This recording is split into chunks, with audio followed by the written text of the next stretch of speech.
Welcome, everyone, to playoff baseball here on the USPBL Network. It's the semifinal and a good matchup here today. The Beavers sit until today, and the Mammoths, with the big-time win yesterday over the Diamond Hoppers, will face off against them as the visiting team here today. Jeremy Otto alongside Brendan Shabat to bring you the call here tonight on our My Michigan TV pregame show. I know you had the call of last night's game with Dan Jr. I guess your overall impression of what you saw. Well, it was pretty much everything you want out of playoff baseball and everything you expect.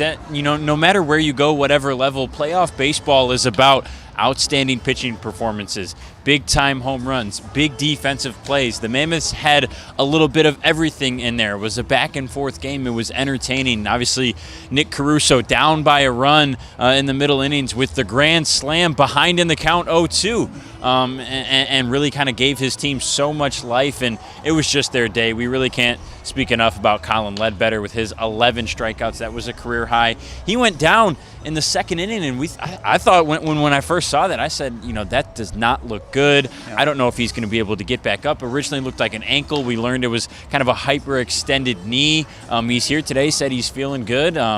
He threw 130 pitches last night. Pretty impressive for him to get out of bed this morning. But he's one of those guys who's going to grit his teeth and gut out a big win, and that's what the Mammoths did, and they were hyped, and rightfully so. Well, certainly write that down. If this Mammoths team goes on to rally all the way back, they're in one of the more harder spots to win a championship in the USPBL. But when you think about a way to chop it up, you never expect for anybody to really go 9 here, because that, even in baseball in general, professional baseball in general, arms are so limited in terms of what they're doing to make sure they're healthy going forward.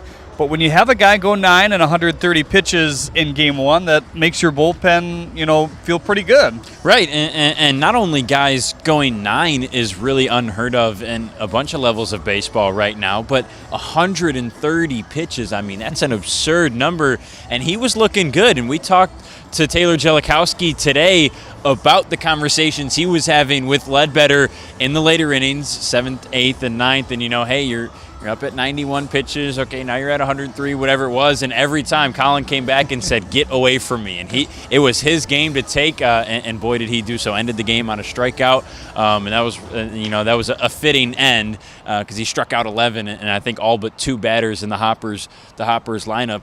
And you talked about the Mammoths, the disadvantage that they're naturally at just being in the 4 seed, and if they want to make it to tomorrow, they'll have to play 3 days in a row and obviously win tonight and win their second game in a row. But also, they're going to be the away team in every single game, and they were away last night, and that proved to be important. In the 9th inning, Joe Burke hit a solo shot to make it a 2-run ball game, and then the Hoppers had the winning run at the plate. They had 2 on with 2 outs, and Colin Ledbetter did exactly what he needed to. But they're going to need a little bit of luck and some really good hitting, just like they got last night tonight, if they want to stay in this one. Well, in this point in the season, obviously, a lot of these teams, all of the teams want to win the championship at this point. That's not always the focus here in the USPBL. It's more of a dedicated, developmental league. But, when the lights turn on, as the pennant race kind of unfolds and you jockey for 1 through 4, and certainly a game like this, that's important. But the other kind of piece to that, on top of wanting to win, is also, trying to win a job, whether that's back here, whether that's in another league, whether it's in affiliate ball. And, games like this in a high spotlight is something that's not looked upon, very lightly, I guess, from scouts. Yeah, and I think in sports in general, especially in baseball, it doesn't necessarily matter what the numbers are, maybe, what a guy's build or stature is compared to another guy with athleticism or something like that. If you win, you're going to move on, and if you keep winning, you're going to get that call. It's like a pitcher who maybe walks a few too many guys or doesn't throw as many strikes, but if he gets outs, he gets outs, and until he stops doing that, he's going to keep earning the big jobs. And that's kind of what the Mammoths and all these teams are trying to do right now. It is a developmental league, and we do want to make sure guys get opportunities to showcase their talent and move on to the next level. But, I like how you said it, when the lights come on, that switch, we're all athletes here. Everybody is playing to win. That competitive switch turns. We'll see some bunts laid down. We'll see some stolen bases in some spots we probably wouldn't. Guys diving in foul territory near the bullpen, laying their body on the line. The competitiveness rises in playoff baseball just naturally because at the end of the day, winning is really the only thing that matters in sports, and that's the mark of the best players and the best of all time are those that win. Take a look at your pitcher comparison here today, brought to you by Ascension. It'll be Zach Devin on the side of the Beavers and Dearman on the other side for the Westside Woolly Mammoths. Dearman, a guy who's kind of filtered in between starting and relieving for this Mammoths team. Devin has been one of their more reliable arms going down the stretch. Yeah, Devin's a guy who was here last year, came from the Pecos League, and then again this year made his return with the Beavers. Taylor Jellikowski and him have a great relationship, and Jelly brought Devin into the USPBL here, and he's been grateful. But now, he has to pull that knife out and get behind Jelly and try to stab him in the back, because it's playoff baseball, and that's what it's about. And Devin's been really good all year. He's been a fun guy to watch. He's excited for this moment. Got to talk to him pregame. He lives for that high intensity, that high nature that this game brings. And for Dearman, I'm really excited to see him. He's always having fun no matter the situation. I'm interested to see if that same demeanor and that same attitude will come out here in playoff baseball, if it will help, if it will hurt, if it will kind of remain the same as it has all year. We'll see, but it should be fun. Been pretty sharp against right-handed pitching. One of the reasons why the Mammoths went with him here today as the start as well. A little bit later in our pregame show, we'll have his keys to the game, take a deeper dive into some of the moves that we might see, as well as the lineup as well going forward. It's playoff baseball for you here in the USPBL Network. Looking forward to it after this.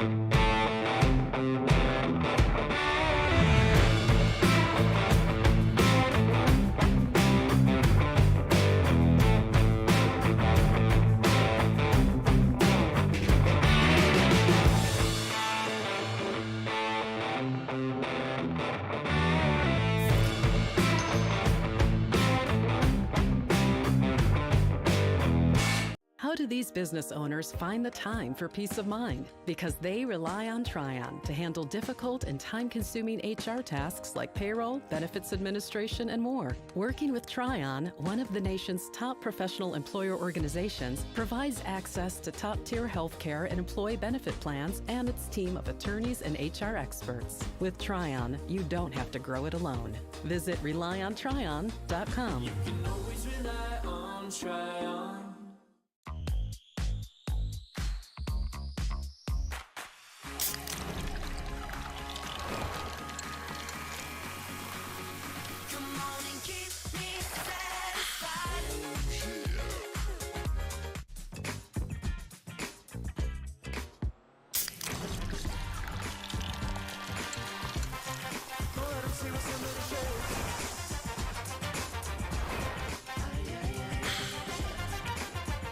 Slide into a new home. Work with a local mortgage pro who works for you. Get a cheaper, faster, easier home loan. Find a mortgage broker near you today at findamortgagebroker.com. You hear about the promo that Jimmy's John's got going on? 5 off 20? How they pulling it off? Magic? You got David's Copperfields in there? Show yourself, Copperfields! Jimmy John's. $5 off orders of 20 or more.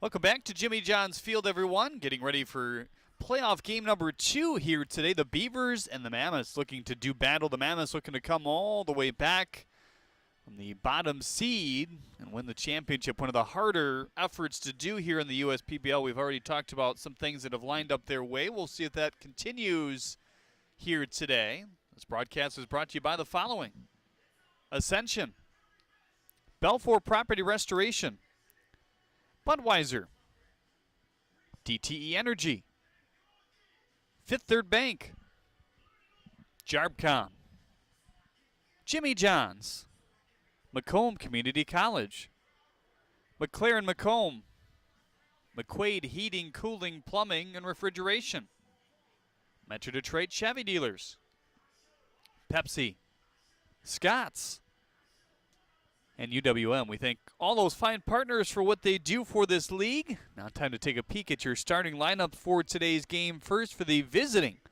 Westside Woolly Mammoths here today. Elijah Brown will start at the top as he plays first base here tonight. Nick Caruso back in the designated hitter spot. What a hit for him last night. The grand slam when it mattered to put these Mammoths ahead, and that would be the final score at 6-2.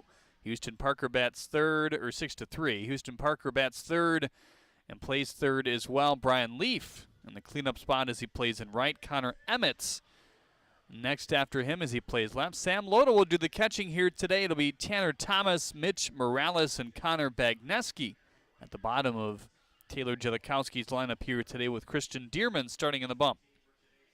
As for the home, Birmingham Bloomfield Beavers, their first game in about a week. Travius Ford will bat first and play center. Dakota McFadden up in the two-hole here tonight as he plays left. Marcus Castillo bats third and plays right. Luke Fenley, Felix Aberett, and Eric Whitfield in the heart of the lineup here today. Wellington Guzman will bat seventh and play short. J.D. Stubbs sits in the 8 hole as he plays first. Cameron Collette will round things out at third base as Zach Devin starts here for the Beavers today. Well, we talked a lot about the Unicorns having to sit and sit and sit in terms of getting the number 1 seed, and it became pretty apparent that that would be their destiny once again this year, but the Beavers had to sit for a decent amount of time as well.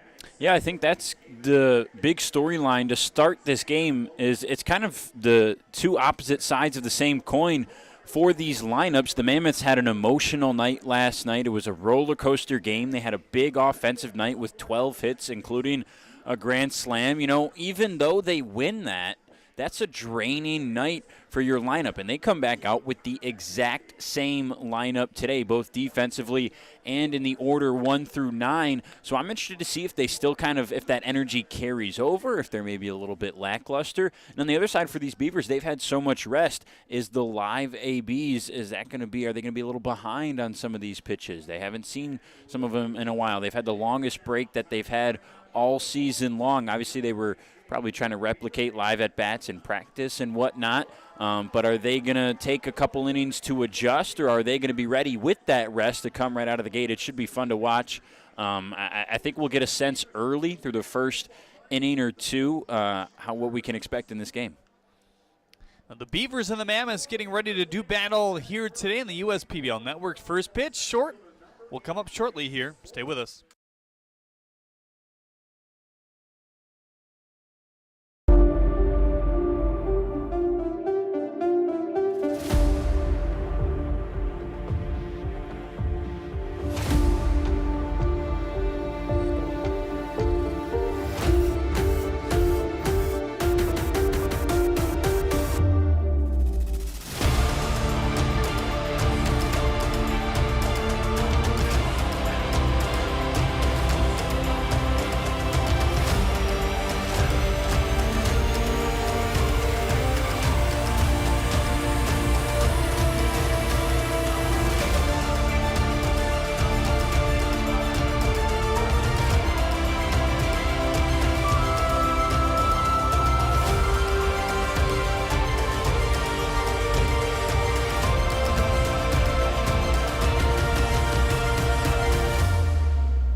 Slide into a new home. Work with a local mortgage pro who works for you. Get a cheaper, faster, easier home loan. Find a mortgage broker near you today at findamortgagebroker.com. You hear about the promo that Jimmy's John's got going on? 5 off 20? How they pulling it off? Magic? You got David's Copperfields in there? Show yourself, Copperfields! Jimmy John's. $5 off orders of 20 or more. We're the financial champion of Michiganders. Whether you're a goal-getter or dream chaser, an empty nester or up-and-comer, anyone in Michigan can bank with us. Michigan Schools and Government Credit Union.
While credit cards help pay for everyday expenses, carrying a balance each month can be tough on your budget. Since interest rates compound daily, the amount you owe gets bigger and bigger each day the balance goes unpaid. A Green Path debt management program helps you regain control of your finances by lowering credit card interest rates, reducing your monthly payments, stopping late fees, improving overall financial health, paying off credit card debt in 5 years or less. Our caring certified counselors work with you to understand your financial picture and support you on the steps to get control of high-interest debt and achieve financial health. Call 844-572-5921 and get control of high-interest credit card debt today. There's nothing better than a ball game at Jimmy John's Field and a cold beer from Midland Brewing Company. Hi, I'm Kyle, the head brewer at Midland Brewing Company, here to wish you a stellar time making memories at Jimmy John's Field. And we hope that you're living it up with a Copper Harbor Ale in your cup. You can find more of our selections here at the ballpark and around town at your favorite bottle shops too. We hope you have a ball at the game, and remember, enjoy responsibly. Let's play ball. Slide into a new home. Work with a local mortgage pro who works for you. Get a cheaper, faster, easier home loan. Find a mortgage broker near you today at findamortgagebroker.com. You hear about the promo that Jimmy's John's got going on? 5 off 20? How they pulling it off? Magic? You got David's Copperfields in there? Show yourself, Copperfields! Jimmy John's. $5 off orders of 20 or more.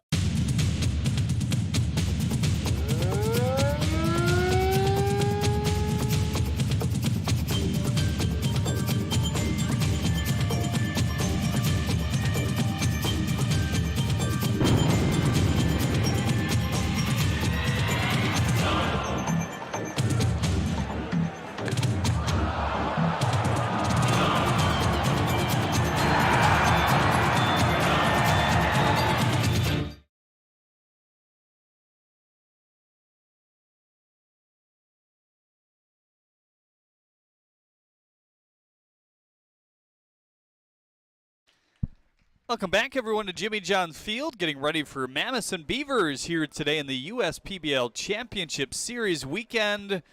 Special guest getting ready to throw out our first pitch here today, sweet Lou Whitaker. Getting a shot at the Jimmy John's mound. You hear the Lou. I was going to say, we can already hear him. That's pretty cool to have a Tigers legend come back here to Jimmy John's Field into the area and throw out a first pitch tonight.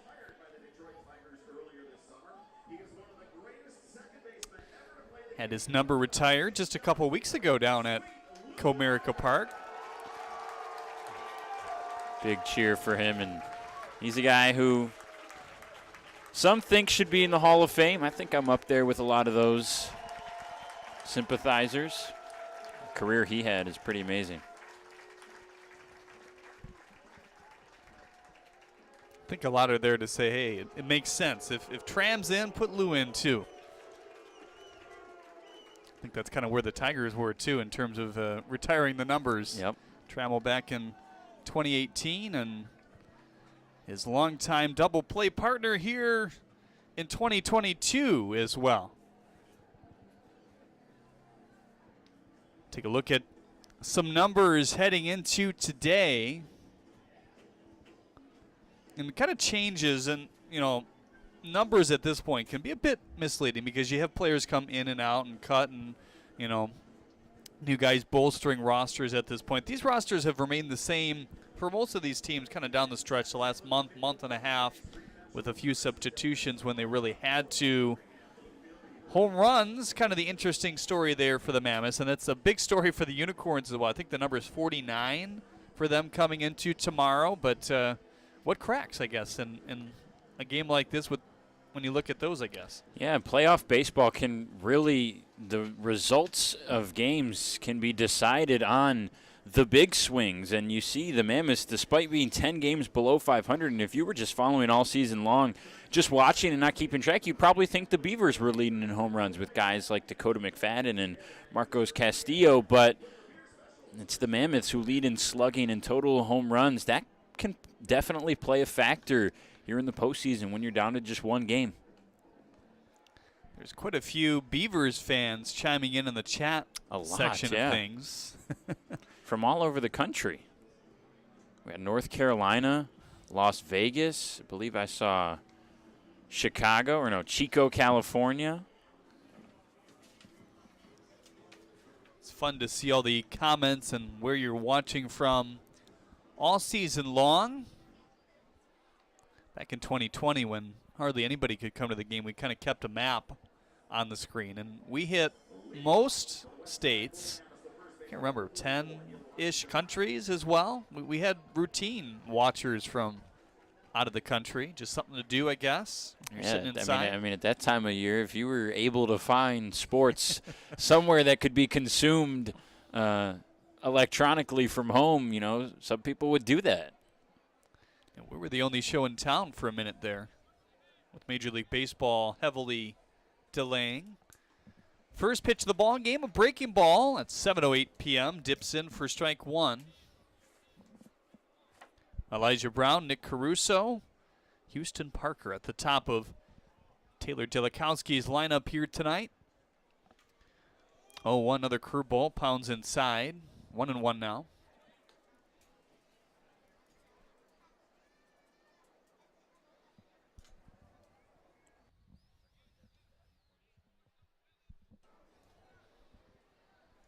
Spread out mid of the infield, shading him towards the second base side here as that one dips outside for a ball. Nice job by Zach Devin's dad. I did not catch his first name. Did you? I believe it was Ron. Okay, Ron Devin saying the God Bless America kind of before your national anthem here today. Did a really nice job. He's actually a professional singer by night, right? Not full-time, but...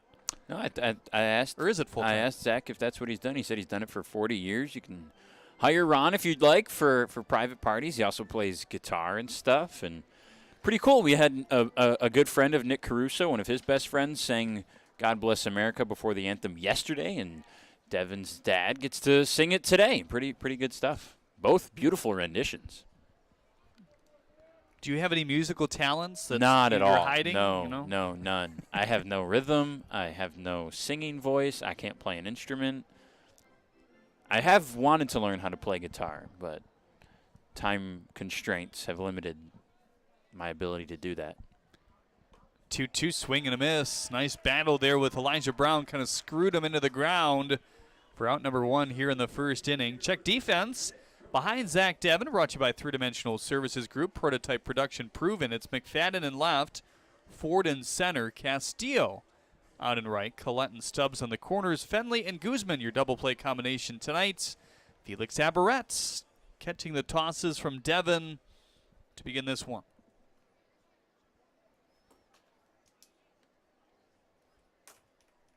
Well, here's a hero from yesterday, a guy who hasn't flourished in the extra base department this year, but we talked about it at length, how hard he was hitting the ball and just not getting rewarded for it very early in the year. Some more have started to drop, and a big one sail out, his second home run, a grand slam last night when his offense really needed it, and what was a tight game at that point in the later innings.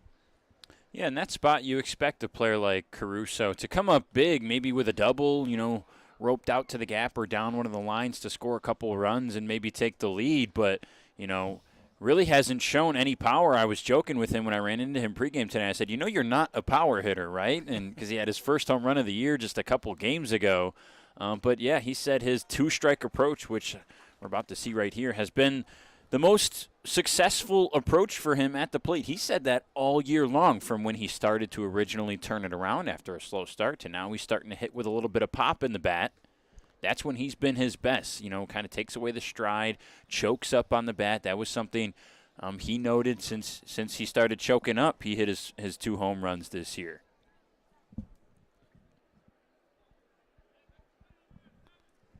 3-2 now on Caruso. Devin not getting some of these calls here in this at-bats. He's been frustrated. Collette's can't make the play down at third base. And Caruso will stop at first. So a one-out base runner here in the first will make things interesting for the Mammoths. Yeah, just kind of one of those tough bouncing balls that we've seen all season long. And Collette took a gamble, tried to get it on the backhand rather than get behind the ball and field it normally. Just took a little bit of a bad hop. We have a UP watcher as well, Bryce Wilson from Escanaba. The Eskimos up there. Wow. Yeah. You been in that area? I have not had the fortune of being able to get up to the UP yet in my lifetime. It's certainly ever, huh? Yeah, correct. It's certainly on the list. You know, I for one, I'm not one for long car rides. I don't do well. Here's the 0-1. Dancing off of first is Caruso, and the league leader in hit by pitch has his 19th. That one was headed for Hootie right out of the hand, and you knew he wasn't going to move, that's for sure, and he didn't. He took it right on the back as he's done. The back and the elbow seem to be the target spots for him all year long. But, yeah, I struggle with the hour and 20-minute drive to East Lansing sometimes, let alone 6 or 7 hours up there at the top of the mitten. First pitch to Brian Leaf. Ooh, uncomfortable looking swing there. Well, lately, I think it was over Labor Day weekend is when they do it. They close the Mackinac Bridge down, and you can walk over it as kind of a, whatever that might be. Just how long of a walk is that? It's miles long. I mean, yeah. It's a pretty lengthy bridge, so it takes a minute. How long it would take, yeah. Get you in shape, I guess. Right. Here's the 0-1. Couldn't check his swing. A lot of breaking balls to begin this one for Devin. Yeah, I think Devin just really liked what he saw on that uncomfortable swing from Leaf on that first pitch. So he doubled down on the breaker, and Leaf couldn't hang off again. Quickly 0-2 with 2 runners on, just 1 out in the first. High leg kick has this one popped up foul. Boy, that one hanging up there a little bit longer than I expected. Yeah. Stubbs staring it just over the dugout.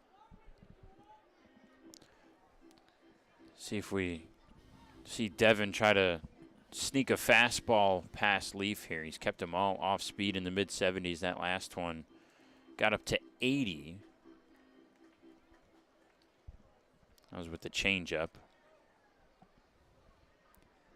0-2, curveball by him. Just stuck with the bread and butter. The curveball had 2 very nasty swings on the first 2 pitches. Threw a changeup just to kind of mix it up in there.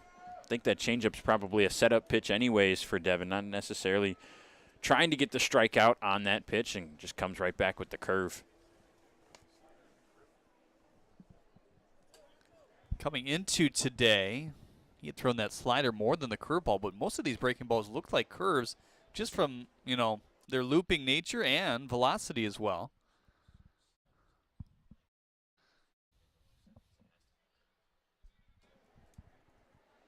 So 2 strikeouts, a single and a hit by pitch have led to the 2 base runners thus far. 1-0, shot foul. 1-1 now on Connor Emmett. First inning of play brought to you by Our Credit Union. We thank Our Credit Union for their sponsorship of this whole playoff series as well. Outfielder's pretty straight up against this lefty here. Minimum breeze blowing out to left center. There's a curveball that pipes in for strike 2. Well, Devin clearly looks comfortable on the mound here in the first inning. And this has been a good inning for him despite 2 runners on with only 1 out at one point. Really the only blemish was plunking Houston Parker. That ground ball single from Caruso is a play that could have been made. Nice charity hop there for Stubbs. He says, I got it. We'll take it over to the first base bag for the 3rd out here in the first inning. Decent job to get some traffic on, but Devin really utilized the curveball in that first to keep these batters off balance. They tried to hit a lot of fastballs in BP. A little bit more on that later in the broadcast, but time to send it to the stands to Chelsea Cooper. Chelsea. Thanks, Johnny. Happy Saturday, Jimmy John's Field. I'm here right now with JJ the Field General, presented by Michigan First Credit Union over here in Section 101, and he found a very, very special fan in the stands today. He found Lucy, and he gave her these beautiful bouquet of flowers presented by Thrifty Florists. So thank you, JJ, and thank you, Lucy, for being the perfect sweetheart of the game. Johnny, back to you. Time for your Jimmy John's Freaky Fast Facts here today. Dinosaurs would swallow large rocks which stayed in their stomach to help churn and digest food. I think some birds do that too. No. You never heard that before? No, there's no way. That's absurd. Bananas, eggplants, grapes, and oranges are botanically classified as berries. Oh, wow. Yeah, I've heard the bananas before. I didn't know grapes and oranges. Bananas? Yeah, I've heard that somewhere before. I know.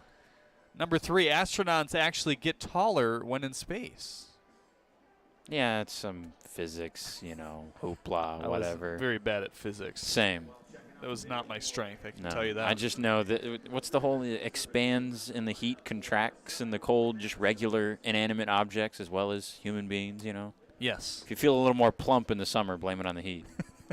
Christian Dearman tuning up. We'll get to him and the defense when we get back in the USPBL Network.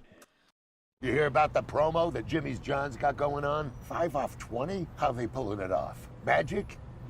You got David's Copperfields in there? Show yourself, Copperfields! Jimmy John's, $5 off orders of 20 or more. One thing that makes Detroit Mercy unique and different from other universities is that the faculty truly care about you and they're always there to help. Whether it's asking questions after class or going into the office hours, they're always there to lend a hand and really make you feel at home. People are here to work together, and whether you have a question or you're discussing topics within the class, you can go up to your professor and they know your name. They're just willing to help you become a better overall student. Detroit Mercy. Build a boundless future. There's Christian Dearman, smiling as he usually does. That big old smile. I wanted to go up to him and say, hey, are you nervous? Just to mess with him. I just didn't get the chance. Fly ball to left. Emmett going back. Looks up. See you later. Travius Ford says hello in the first.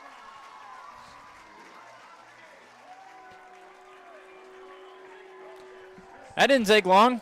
We didn't even get to introduce him. Set up the play. Travius Ford, he was excited for his first playoff game, I guess, and took that 1 yard.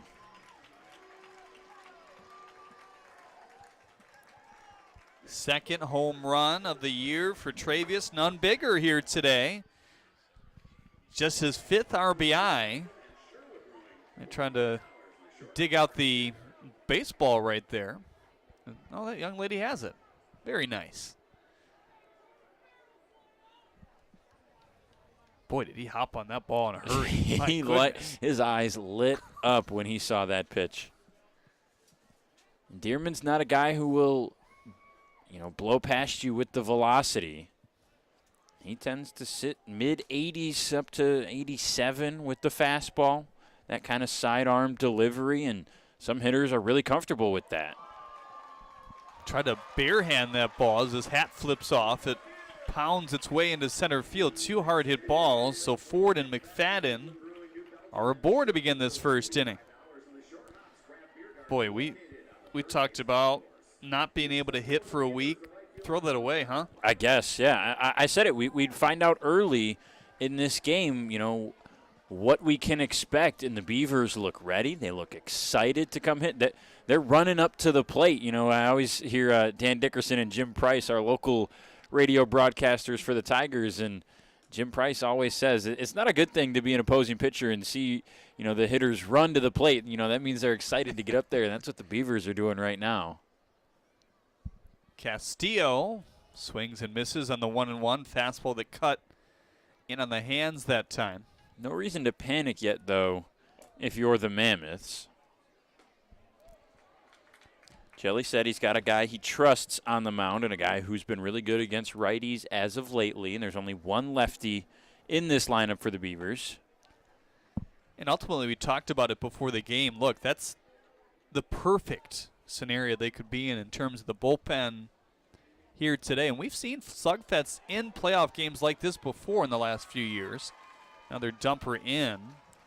Now the question is, say another couple runs get put on the board here in the first inning, and you see an 8th or 9th batter, as the first 3 have reached, with the first being a home run to left, what do you do? I mean, how quickly do you push that panic button? Because, yeah, you got a fresh bullpen.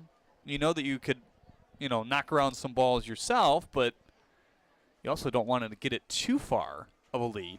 Well, that's the advantage of having Colin Ledbetter go 9 complete innings last night. You have every arm at your disposal if you're Taylor Jellikowski, and it gets to be that dire of a situation. Fly ball to right, hanging up there for Leaf. Everybody will stay where they are. That's the first out. And so you can maybe give a little bit of a shorter leash to some of these guys and, go to the bullpen sooner than you probably would in a regular season game with, maybe 1 or 2 different arms down that pitched earlier in the week. Everybody is available. But you also want to reinstill in that guy on the mound that you have the confidence in him. You put him out there to start this game for a reason. You could have gone with any of those other arms. And he went with Dearman, so he has to let him know that that's what he wants. Shot to the diving Parker, feeds to second in time, over to first. Wow, closer than you would have thought. Yeah. But Aberrett beats it out. Yeah, boy, I thought they were at least going to get the out at second, but Morales with a nice quick turn and fire to first to make it pretty close.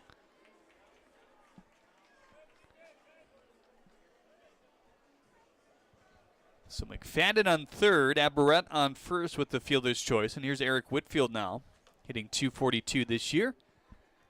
Fastball in for strike 1. Look at these couple birds just resting on the backstop. Well, now they fly away, but not our grasshopper who was staying around. That was a praying mantis. Yes. 0-1, chopped on the line to Parker. Good play if he completes it. He can't. Skips over the head of Brown. McFadden has scored. Aberrett around third base. They're going to instruct them to wheel on back those. It's scooted out of play. So Whitfield does get second base, but Aberrett will not be allowed to score. Runners on second and third. And that's where it's scooted out, right in the manager's suite down there, which is not used very often, but yeah, filled today. Every now and then. But yeah, that's kind of fortunate for the Mammoths, because if that ball doesn't take a good hop and get out of play, it probably stays in play and scores another run in Felix Aberrett. And by rule, you get the base you're going to in the next base at the time of the throw. With how far that ball went into our deep foul territory here, the throw was a while before that ball skipped out of play. Usually you see it kind of sail past into the stands pretty quickly. 0-1 quickly on Wellington Guzman. He's already the 7th man to the plate here in the first inning. Looks at the slider outside. Now the 1-1. Low.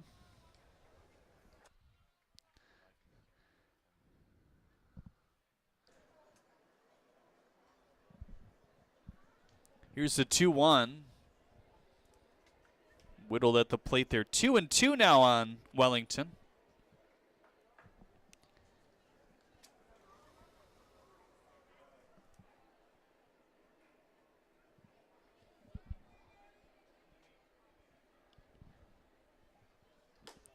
Dearman K's him at the top of the zone there. 88 out of the right hand.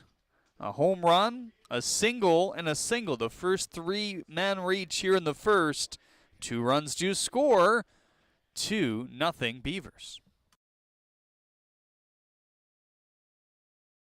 I'm all in with HR and Organizational Development Council. I'm all in with Marketing and Business Development Council. I'm all in with Operations and Member Experience Council. I'm all in with CEO Council. I'm all in with Lending Council. I'm all in with CFO Council. I'm all in with Technology Council. Our credit union is all in with CUNA Councils. They call me Prospects. Since the day I was born as a diver's watch, the challengers of the world have taught me many things. Life is not a numbers game. It's about challenging ourselves. No matter what happens, just follow your heart. These pioneers drive our generation forward. Not by setting records, but by never giving up. Keep going forward. Prospects. Available at Lucido Fine Jewelry.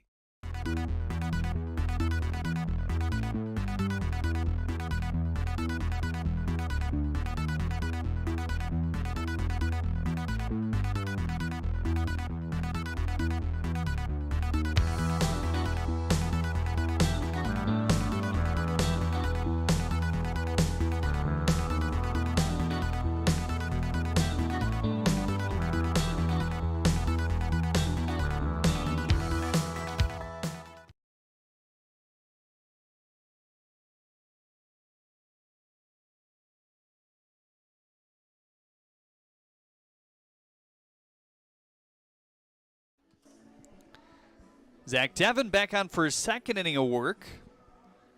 Decent first inning. I mean, his stuff was working. Yeah. Kind of flustering Brown and Caruso at times. He struck out Brown. Caruso singled. He hit Parker, which is not that hard to do these days, but a strikeout to Leaf and a ground out to Emmett.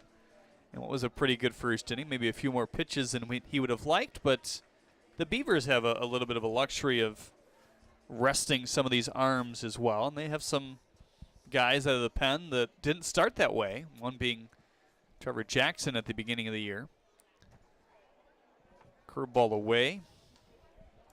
What I really like from Devin is I was sitting next to him in those seats that you see behind home plate from our center field camera right there. Pre-game, while his team and then while the Mammoths were taking batting practice, and we talked about it yesterday with the Mammoths using the machine to get ready for Derek Eddington and his fastball in BP, and they brought it out again today, trying to get prepared for Devin, who, every pitcher in this league is fastball heavy, some more than others. But Devin was sitting there, and he said, this is the worst part, the waiting. I just want to get out there and play, and he was amped up, very excited to be out there. No nerves, more just that good, excited angst kind of. And he's an attentive guy, and he does his research and his scouting. Collette, nice play, fires to first for the first out. And I have no doubt that he was watching in BP when the Mammoths were out there, and that's probably part of the reason we see such a heavy dose of off speed, at least in the first inning, maybe only one time through the order, and then he says, all right, you guys are done. With the off speed, no more of that. Now we're going to come back with the fastball. But I really like the attentiveness from that. I don't know if the Hoppers were ready for that last night. Eddington tried to work with the fastball, and it didn't quite succeed because they were ready for it. Here's Tanner Thomas hitting 7th in this Mammoths lineup here tonight. First pitch ground ball. Fenley, 2 up, 2 down. And you see it right there. He was ready for a curveball, but because he's so timed up for that fastball that they saw, for 25, 20 swings in BP, rolls over on it, beats it into the ground over there at second base, and records an out. I need to imagine that Devin is definitely going to make it through the second turn through the order and the third turn, but he could really play some mind games here tonight, depending on, how he does want to approach this. And Taylor Jellikowski did say to me, hey, look, we're preparing for the fastball, but we're also knowing has the ability and will mix pitches if he sees us doing this, which he obviously did. Yeah. But there's some guys, this first time through the order, he went and finished a full at-bat and didn't throw a fastball to him. I mean, if you're Brian Leaf, you step up there and the next time up when you saw 3 curveballs and a changeup and went down on strikes, what do you expect that next time up? Okay, now I'm going to see the fastball, surely, and then in comes a changeup and you're off kilter again. Popped him up, Fenley, Castillo, the right fielder, calls him off, and that's a 1-2-3 breeze for Zach Devin here in the second inning. It's 2-0 Beavers. And we're going to send it down to Chelsea Cooper now with Sweet Lou down there. Mr. Lou Whitaker.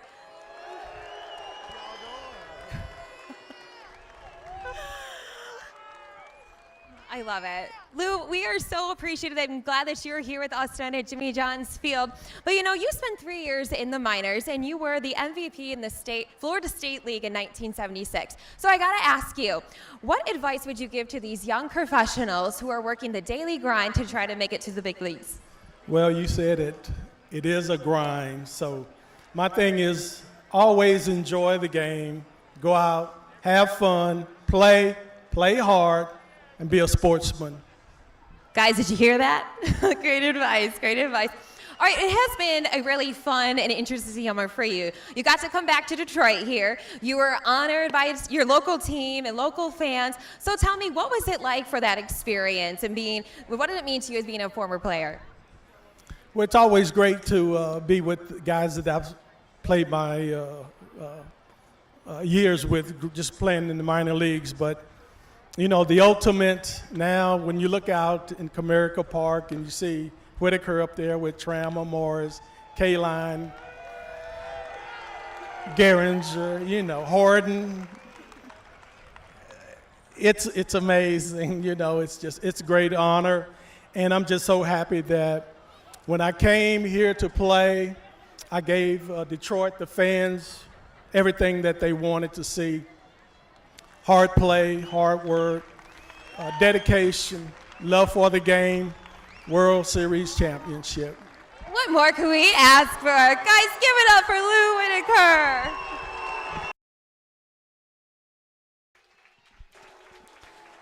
Very cool. And even the Tigers put together, I think it was the Tigers kind of in conjunction with Bally Sports. Actually, some people that I work with, Nick Austin, Matt Sonnefeld, did a really nice job putting together a piece about Lou. They visited his house and, you know, interviewed Alan Trammell and various people throughout his life. You know, kind of talk about the minor league story as well, because you don't think about the minor leagues when you think of the Trammells, the Whitakers, the Kalines of the world. And obviously some outright skip that sometimes when you're that good. But, you know, they had their own story and how they came up together as well. Not only were they in the major leagues and, you know, kind of working that relationship up the middle in the major leagues, but they had a nice story on the come up in the minor leagues as well. So check that out. Can't remember what it was titled, but I believe the Tigers posted on their social media. This is a relationship kind of building game. You know, the saying always goes, it's hard not to be romantic about baseball, but, you know, a lot of these guys, even here at the USPBL, let alone in the majors, grew up playing with and against each other, whether it's in college or even in Little League. And, you know, baseball players talk and share a lot of the same experiences all around the country and around the world. High pop-up, Emmett and company going over it. Will be Emmett who makes the catch for the first out here in the second. So that's goal number one. Dearman looking for a much quicker defense here in the second. Let's check that defense. Brought to you by Three Dimensional Services Group. Prototype, production proven. Emmett, Thomas, Leaf in the outfield. Parker, Brown on the corners. Morales and Bagneski up the middle with Sam Loda behind the dish here today. Fastball high and away for Collette.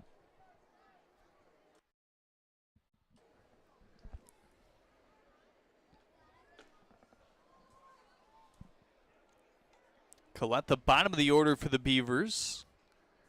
Home run to begin their at bats. You wanted to start with a splash. You wanted to prove that you were going to be good to go offensively. Ford did just that on a line to left. I tell you what, too, we talked about all the Beavers fans in the chats on Facebook and YouTube before that. Yeah, they're all letting out their emphatic screams from home is what we're reading as well. They came out in droves after that home run, and rightfully so. 2 up and 2 down here for Dearman. Devin was able to work a 1-2-3 frame. Dearman would love that here. Down 2 already in the second inning, and here's Ford. What mindset does he have in this at-bat now? Do the same thing? Swing the bat. First pitch slider high. Probably not going to get that pitch that he got last time. I believe that was a fastball. Middle cut, right? Yep. 2-0. First pitch. But you have to, have an understanding that you can't look for that pitch again, but you have to be ready if it accidentally comes back out or if he hangs one. In on the hands that time. Morales and the Mammoths will work a 1-2-3 inning here in the second. All contact for both of these two teams. Good job by Dearman and Devin. There are things you can rely on in this world, like your dog being happy to see you, coffee getting you through the day, and the government changing business regulations. And when it comes to navigating those regulations, you can rely on Tryon and its team of attorneys. Tryon can also tackle time-consuming HR tasks like payroll and employee benefits, so you can stay focused on growing your business. With Tryon, you don't have to grow it alone. Visit RelyOnTryon.com. You can always rely on Tryon.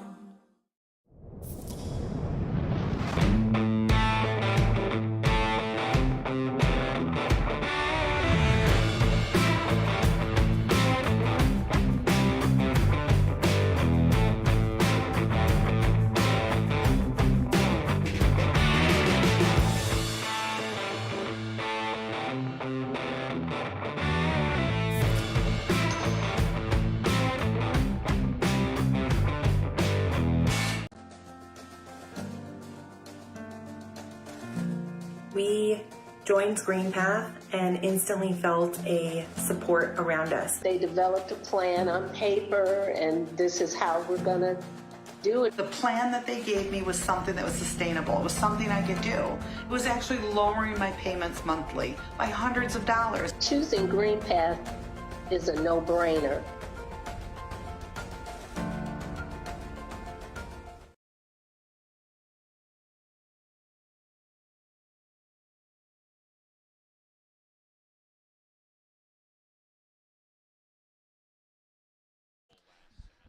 Zach Devin has retired 5 in a row going back to the first inning at a 1-2-3 second. All contact, ground out, pop out. We'll face 9-1-2 here, Bagneski, Brown, and Caruso. Third inning brought to you by Ascension. We thank Ascension for their partnership with the USPBL Network all season long. First pitch curveball, then for strike one.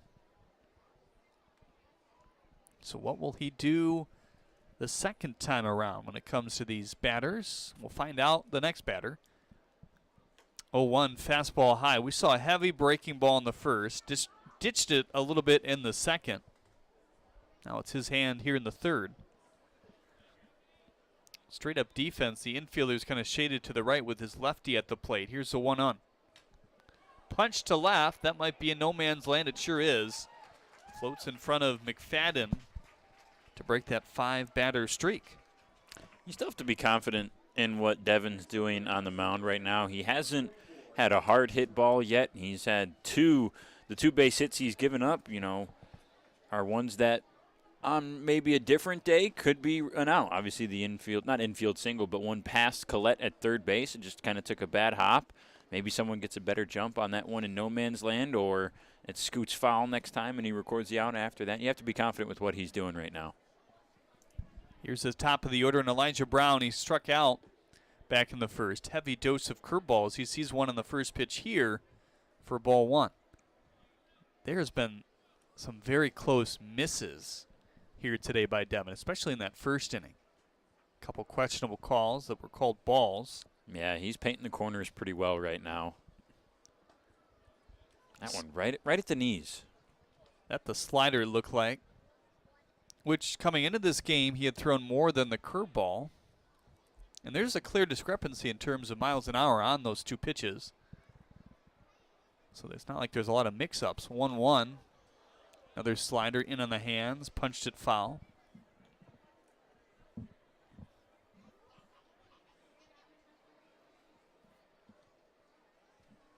Stubbs holding on Bagneski, who has some pretty good speed.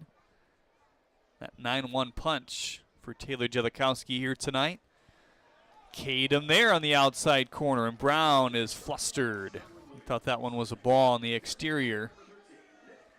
And the least with an umpire when it comes to a game like this, probably a little bit deeper, but you got to be careful as well. It's the third K for Devin here tonight. First since the first.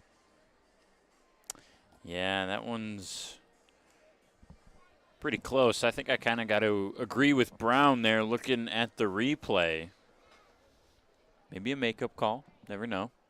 Nonetheless, Devin gets another strikeout. That's the first out. Here's Caruso. Looks at a ball outside.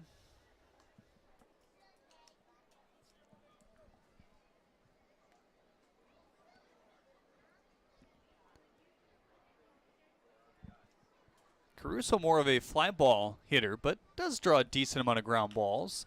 There's a line drive to left. McFadden started in, lost track, sees it fly out of here. How about Nick Caruso? Back-to-back days with a home run, flying around the bases. I think he's trying to prove me wrong. I said, Nick, you know you're not a power hitter, right? He said, yeah, I know, but maybe that's not quite the case. 2 in as many games, clutch in the playoffs. He's feeling it right now. This is what playoff baseball is about.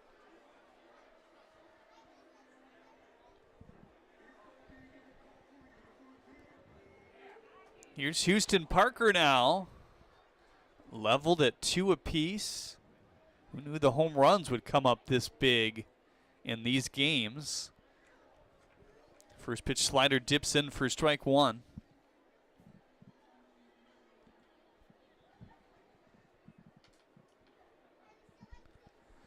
Devin is a guy that gives up a lot of home runs. That's his 9th of the year. Collette collects, throws over to first. That's a nice play. Wow. Collette with a cannon deep in the hole at third. We've heard about his arm before, haven't got to see it as much in live action. He actually was part of, one of those select few guys, position players who threw a bullpen late in the regular season just for fun, see the velocity for some of those guys. He threw it 92. That was a strike across the diamond. First pitch curveball to Leaf looks low.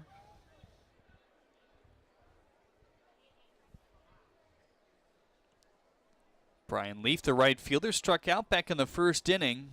Tough battle with the breaking balls against Devin there. Now the 1-0. Clubbed on the ground to Guzman. Good hop, and that is the third out. So even after the little bit of clogging nature here in the third, Zach Devin able to record the 5th third out of the game, brought to you by Fifth Third Bank here tonight. 2-2 your score after 2.5. Now time for JJ the Water Boy, presented by Michigan First Credit Union here tonight. Gets a little water there. Only a couple times left for him to get this treat as well. What do you think he does in the offseason? Does he go through this in the backyard with Dana or what? He's a good enough boy that he probably gets plenty of treats no matter what year round. He certainly deserves Time that. for the DTE Kids Race the Mascot, and I got my friend Kylie here, and she's going to take on Buzz. Touch him. All right, so guys, Kylie is super pumped. She's got these hot pink shoes on. They're going to get her to beat Buzz. Buzz, are you ready? I sure hope so. On your mark, get set, go! All right, Buzz, you're going to have to pick up the pace. She is fast. All right, Kylie, she's around second. She's halfway home. Fans, she's going to need some help in order to beat Buzz. She might even beat me home. Go, Kylie, go. Nice job. It's okay, Buzz. You got next time. Your DTE Energy Kid Race the Mascot here today. Christian Dearman back to smiling. His team has leveled the score in the third inning. Oh boy, what's this here? Wooly and Buzz getting busy at home. See a little mammoth scrap maybe. Wooly's got the little strut there. You see that? Is yeah. He kind of. Well, that's interesting. Dakota McFadden will lead off the third inning. It's McFadden, Castillo, Fenley. McFadden with a single to run scored back in the first.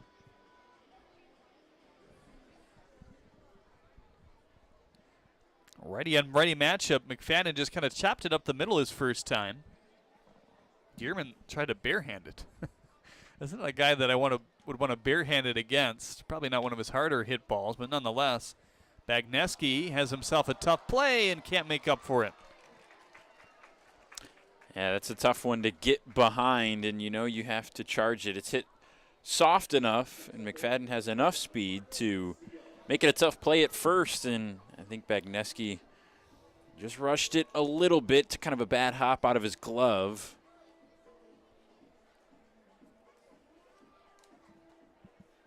Castillo had himself a single back in the first as well. They scored their 2 home runs, or the 2 runs off a leadoff home run by Ford, and then McFadden came around a little bit later in the inning off an error.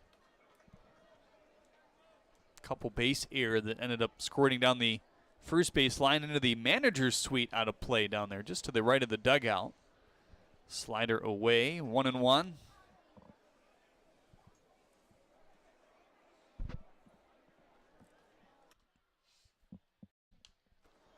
Pokes that one back to the screen. Third inning brought to you by Budweiser here today. We thank Budweiser for their partnership with the USPBL. Short lead for McFadden, the 1-2. Wow. Brown was trying to coax that fair. Did as much as he could to try to straddle the bag, but it didn't hook fair in the end. It's been a game of inches through the first couple innings.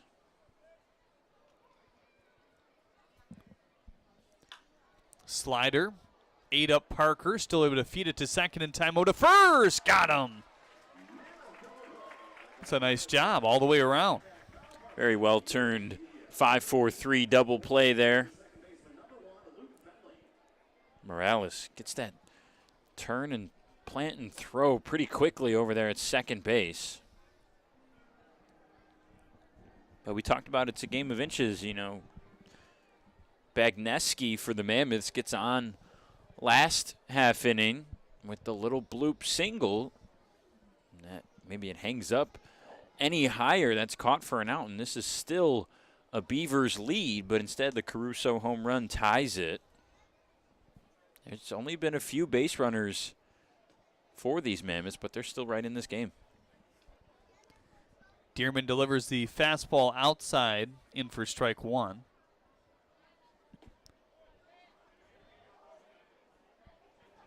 Low and in, 2-1 now on Fenley.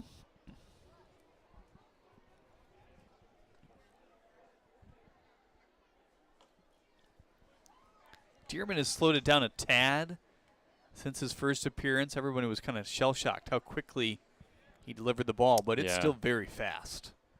It's got to be the quickest pace in the league. Oh, I'm sure. Pitch to pitch. Got any time to think. 3-2 out in front. Bagneski with a chance to recover.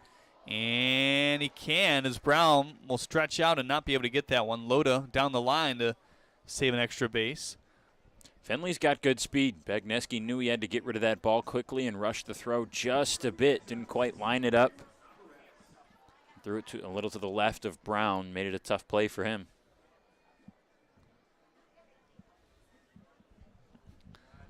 Here's Felix Aberrett now. Reaching a fielder's choice back in the first.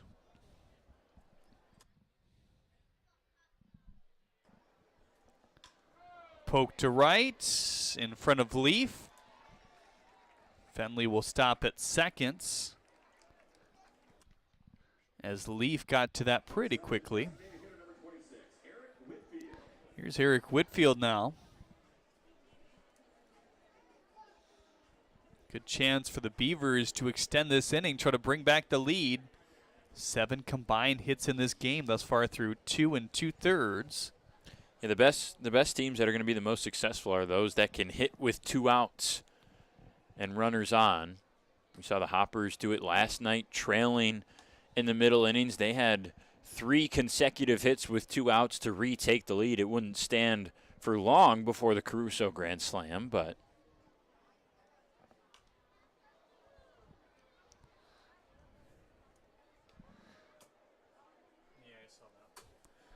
0-2 on Whitfield.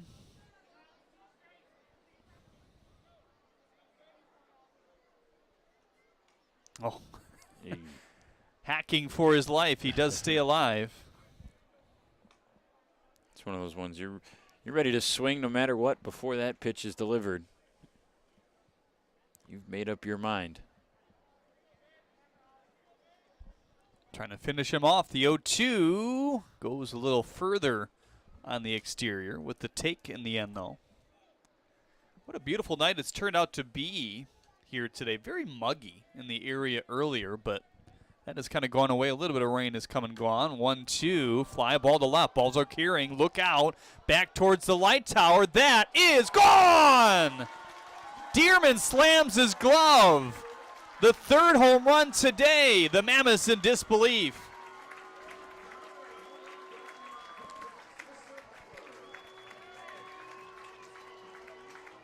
Well, you said it, Jeremy. The balls are flying tonight, and Whitfield came back. I mean, you remember he had that nasty swing to just barely nick the baseball behind 0-2. The inning should have been over. And he comes back, spits on a pitch, and then waits for the next one and takes it deep over the left field wall. Left fielders have been busy tonight, and that's a big one with 2 outs. Now all of a sudden the Beavers have a 3-run lead. The smiles on one way and the frustration on the other, huh? That's kind of how this game has gone, flipping back and forth thus far. Yeah, not sure how much longer Taylor Jellikowski is going to be able to keep Christian Dearman in there. Obviously frustrated and understandably after giving up another home run, but that will end the frame. Pops up to Brown down the first base line. 3 home runs combined, 2 for the Beavers. They have a lead again on the USPBL network. Brendan Shabath will take over when we get back. Why are all these business owners smiling? Because they rely on Tryon to handle difficult and time-consuming HR tasks like payroll, benefits administration, and more. Working with one of the nation's top professional employer organizations provides access to top-tier healthcare and employee benefit plans and Tryon's team of attorneys and HR experts. With Tryon, you don't have to grow it alone. Visit RelyOnTryon.com. You can always rely on Tryon. Want to hit your home cleanup project out of the park? While making sure that your driveway is safe from damage, rent a rubber-wheeled trailer from GFL and keep all of your bases covered. Our trailers come in 20 and 30-yard sizes for all your cleanup needs. Call GFL today to order your driveway-safe rubber-wheeled trailer. Team GFL, helping you win your cleanup project. Great seats at a great price. Get them safer, simpler, and smarter with Ticket Smarter. A proud partner to the biggest names in live sports and events, including ESPN events and iHeartRadio. Ticket Smarter has seats for over 125,000 live events and 48 million tickets for sale. All backed with the Ticket Smarter 100% ticket guarantee. Thinking about your next great live event? Think smarter. Think Ticket Smarter. Get your tickets your way, guaranteed at Ticketsmarter.com.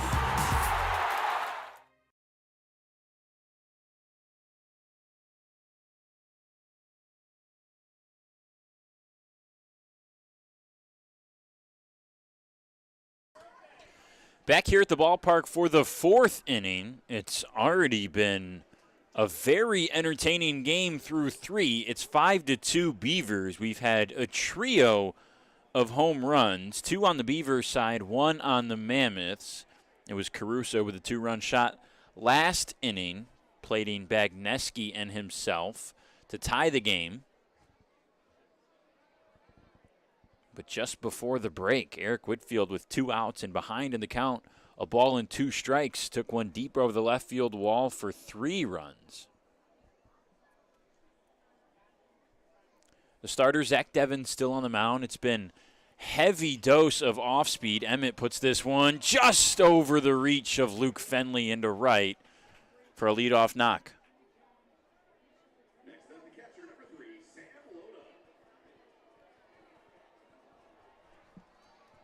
It's been mainly off speed for Devon, and it got plenty of swing and miss through the first 3 innings. 1.5 times through the order, working on 5, 6, 7 hitters in this inning. Loda, the 6-hole hitter, steps up.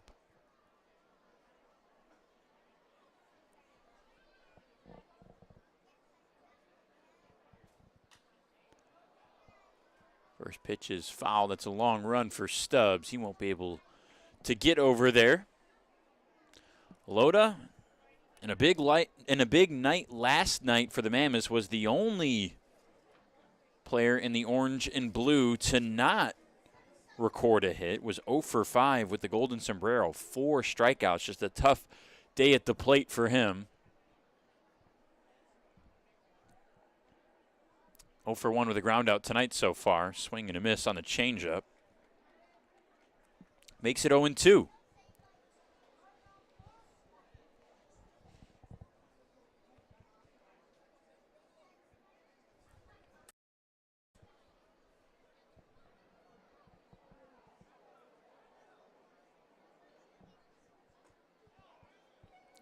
Devin, we talked about it earlier, has been missing by the slimmest of margins outside the zone, has painted the corners really well early on. Just barely misses that one to make it a ball and 2 strikes.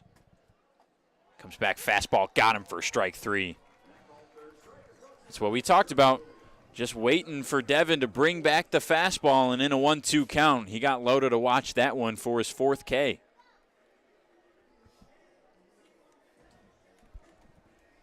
One on, one out for Tanner Thomas, who had a good night last night.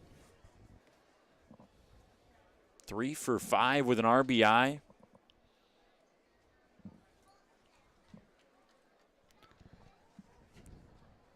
We mentioned last half inning the frustration from Dearman might lead to his day being done pretty soon. There's some action in the bullpen. This one's foul as Aberrett fields it.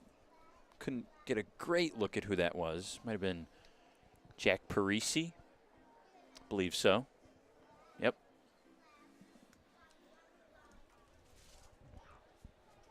I've got options. Just can't imagine keeping a guy in when he gets that frustrated. It's got to be hard to think that he has the confidence in himself to go out there.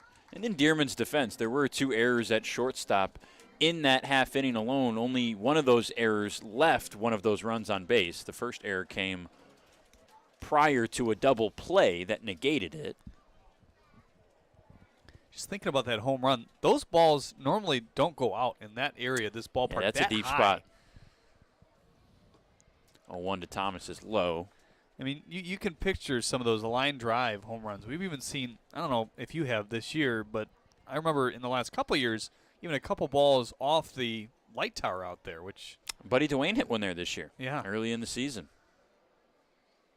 1-1, a looping curve too high. That's one of those ones in batting practice that even the other players will say, "Oh wow, you got that one." You sneak it over the right or the left field wall. Okay, congrats, you got a home run. You hit it to the gaps though. You get real props for those.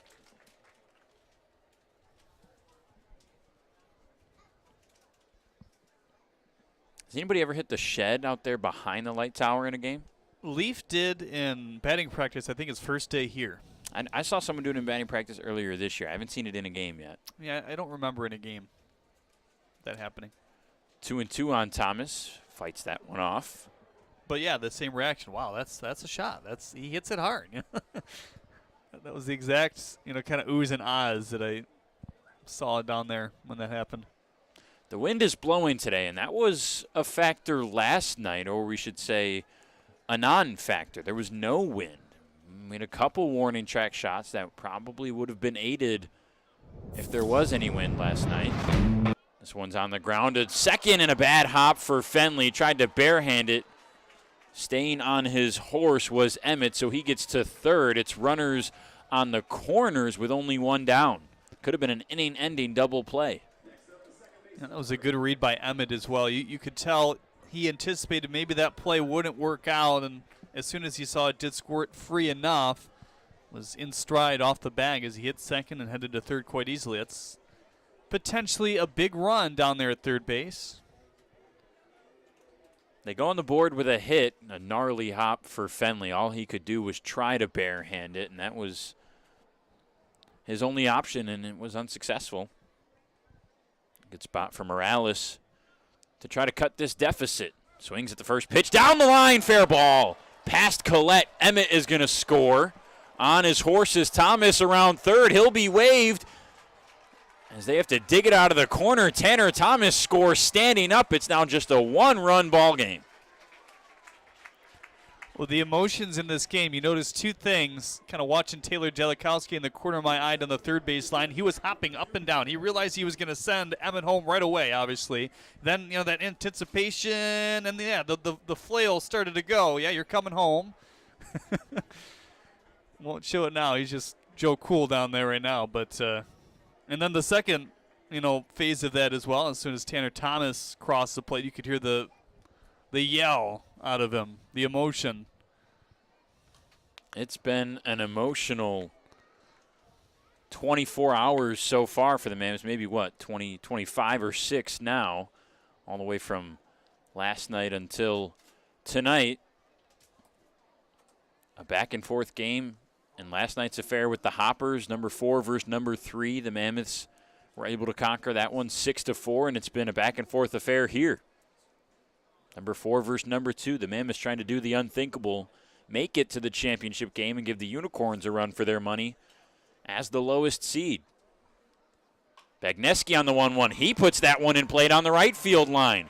They'll send Morales around third. This could tie the ball game. Castillo digs it out, but it's too late, and it's 5-5. I tell you what, this is just the kind of play that we've seen the last few years in games like this. Whatever it is, maybe it is playing each other, game after game throughout the regular season, and as you get down to the nitty-gritty, but when you turn on the playoff light, it opens the floodgates in terms of offense. And this is not what these two managers necessarily want to deal with the bullpens, but they're both rested right now, so you could see a little bit of battle at the back end as this game continues. You see Blankenship and now Jackson getting a band. Josh Hines, assistant manager of the Beavers, comes out for a conversation. Devin will stay in until Von Joshua leaves the dugout. It was only 3 hits and 2 runs for Devin before this half inning started, but single, strikeout, single, double, single since then. Makes it a 5-5 game with still only 1 out.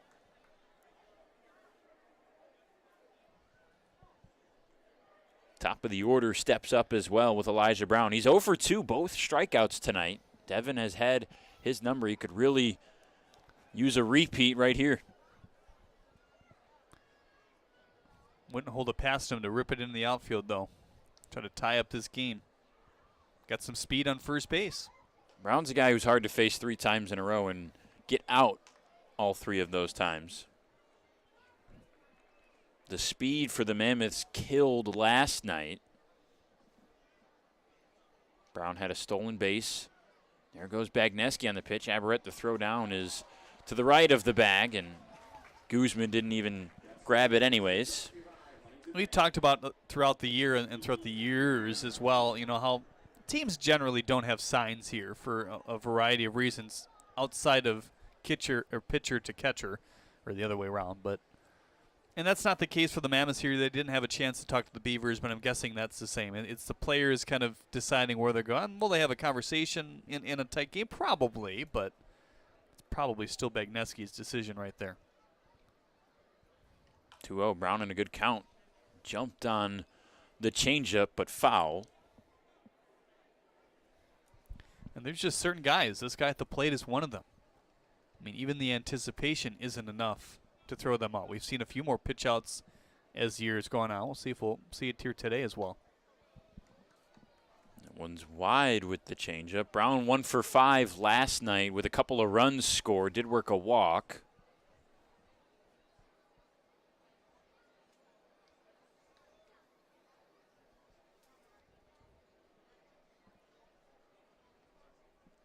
(3-1). And he walked him here. And now you got double speed on the bases. Certainly anything into the outfield, they'll try to score Bagneski. Should be first to third at the minimum for Elijah Brown.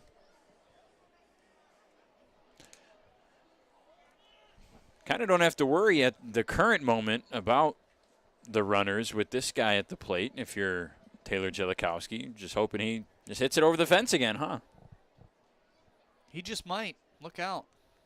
High alert when he's at the plate now, huh? It was really interesting to me in talking to Nick before the game today. He did his interview with Chelsea after the game, was the player of the game, and he said, you know, he couldn't really remember what happened. He kind of blacked out after he hit the home run, and he tried to give me an accurate description today about the actual pitch, not just the aftermath and, you know, him and his teammates going crazy.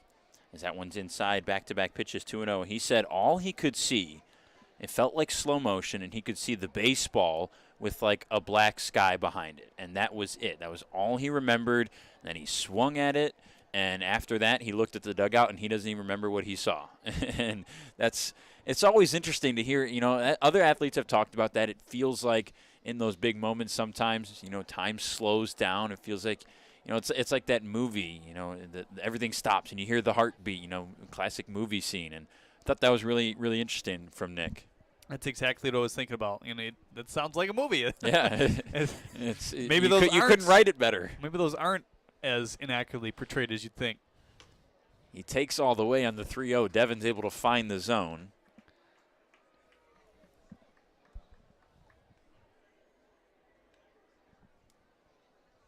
Home run last night was on an 0-2 count.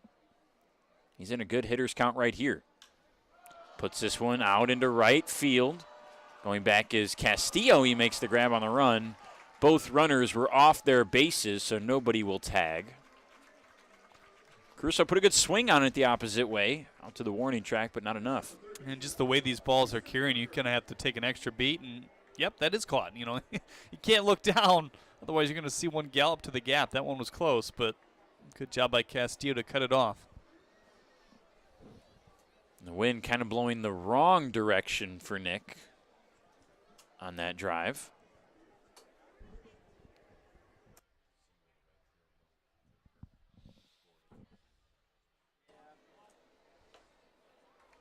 Parker takes strike one. Hootie 0 for 1 with a hit by pitch tonight. Say that again. What? 0 for 1 with what? A hit by pitch. How many times have we said that this year? At least 19. His 18th came on the final regular season day for the Mammoths. That was when he got the record.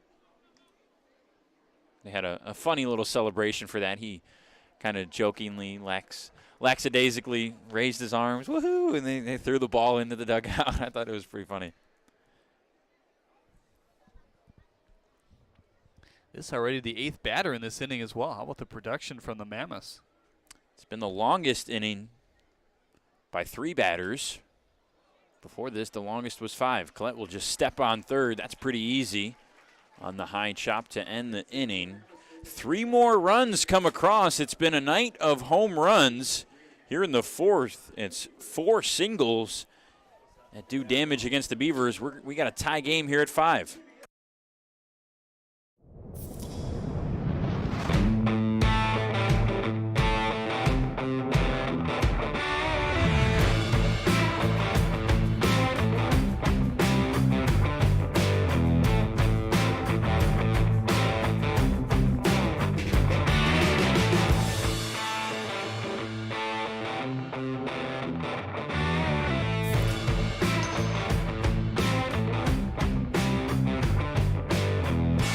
We're the financial champion of Michiganders. Whether you're a goal-getter or dream chaser, an empty nester or up-and-comer, anyone in Michigan can bank with us. Michigan Schools and Government Credit Union.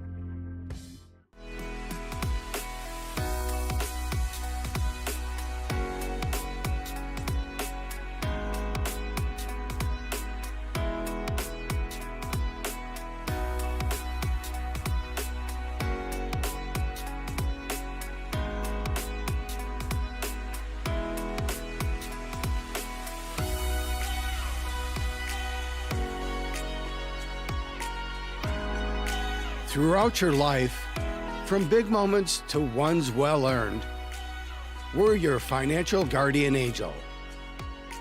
Alliance Catholic Credit Union.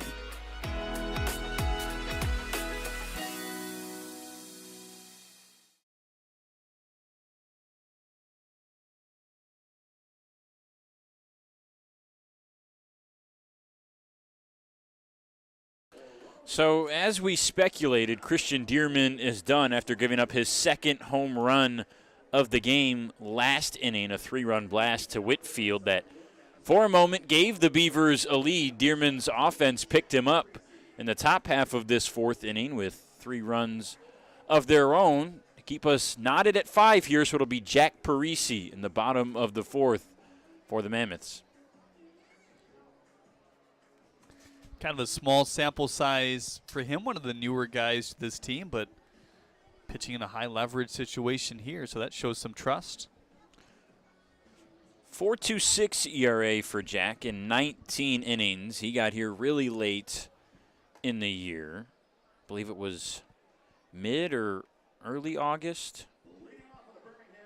Mid-August, and he arrived, made his first appearance back on August 14th. He's only got 4 total, 2 of them starts. How about our day shortening? It's almost completely dark now, 8:15. That's sad, isn't it? Yeah. We're getting there, Jeremy. It's about to be the gloomy times pretty soon. Yeah, I don't like those. Normally, though, you know, by this time of the year, yeah, there's no question you're putting on a jacket by the time the game's over, but I don't see the quarter zip for you anywhere inside. It's making its way out. Don't worry. Inside, nearly hit Stubbs. He avoided it. I think that might have hit the hand of our umpire there. Hope he's okay. Yeah, I think we talked about this earlier in the year. I remember in high school, you know, school starts at 8, 30-minute drive. You got to be up early. Make sure you get there on time, and you know, by the time the winter comes around, you're driving to school in the dark, and then practice and extracurriculars after school. You're driving home, and it's 6:30, 7 o'clock, and yeah, it's dark again, and you barely see sunlight throughout the day.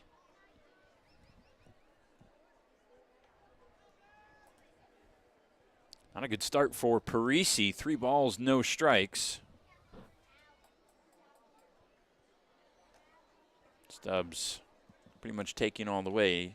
Took strike 1, 3-1. It's a sinker, slider, slurve, along with a changeup and cutter for Parisi. Right up the middle. Bad hop for Bagneski. Ate him up for a second. Can he make the play? He did. Nice job by Bagneski to recover over there at short. Well, that ball was knuckling. It took several knuckles on its way to Bagneski, kind of curving left and right and back left again, and good job to stay with it. A lot of those plays here today for both of these defenses have not gone their way, but the Mammoths really needed that one. Collette grounded out to third base his first time up.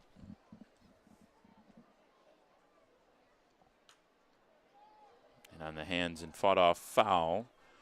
Parisi has that sinker that he throws the most. It's less than 50% of the time, though, with 5 total pitches. But the slider and the slurve, both very similar, kind of act as the same pitch on average. The slider can be a little bit harder. You see it right there. Yeah, all his pitches, you look up and down. I mean, above, well above average spin for this league.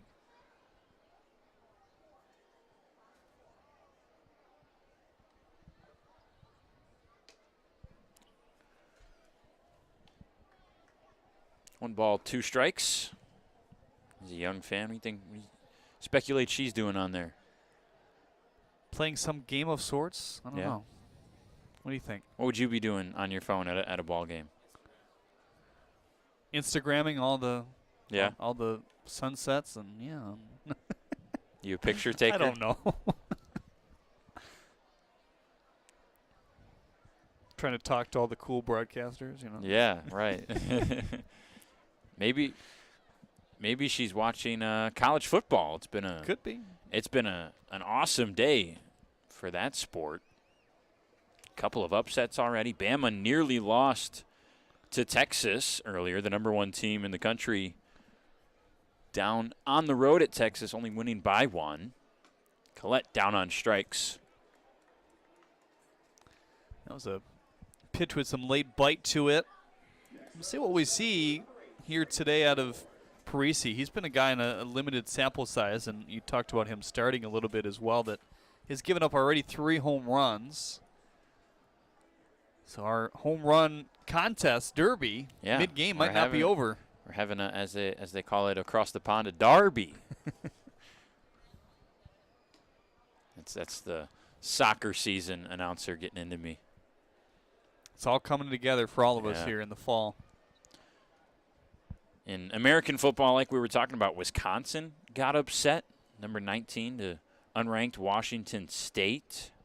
Notre Dame, number 8 in the country, lost at home to Marshall. Appalachian State, the upset king, forever probably the greatest upset in sports, one of the best, beating Michigan 15 years ago. They beat Texas A&M today on the road. A&M was number 6 in the land. What conference is Marshall in? I believe it's the not the American, the CUSA maybe. They're a team I always like to pay attention to for March Madness. Good upset team, perennially good within their conference every year in college basketball. Got to pay attention to the herd.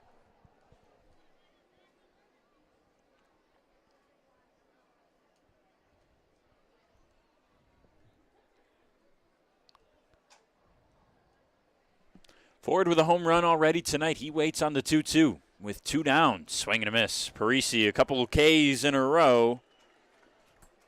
No threat here in the 4th. They go 1, 2, 3. We're still tied at 5 as we head to the 5th.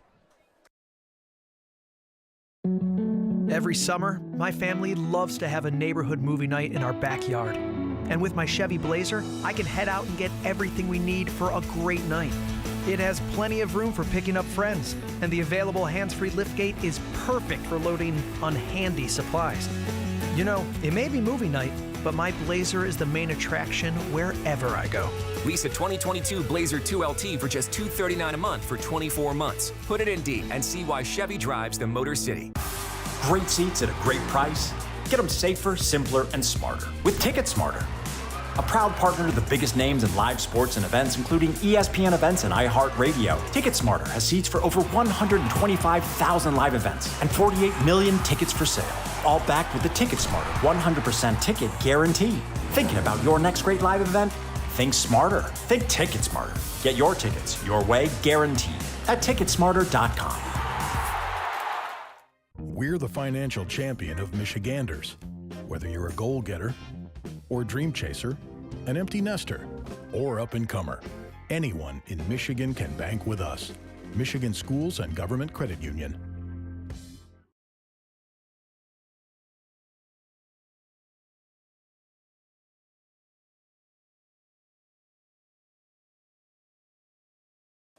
Well, when it's time for baseball, it's time for beer. Two Hearted Ale has been named the #1 beer in America for the past 4 years by members of the American Homebrewers Association. Play ball with the best. Two Hearted Ale, the iconic American IPA from Bell's Brewery in Comstock, Michigan. Please drink responsibly. So we're going to trade Zach for Zach with the Beavers. Zach Devon, the starter, is done after 4 complete innings, 5 runs on 7 hits, was fantastic through the first 3, and then it was 3 singles and a double that allowed 3 runs to come across last inning, and his night's done. Zach Blankenship will take over.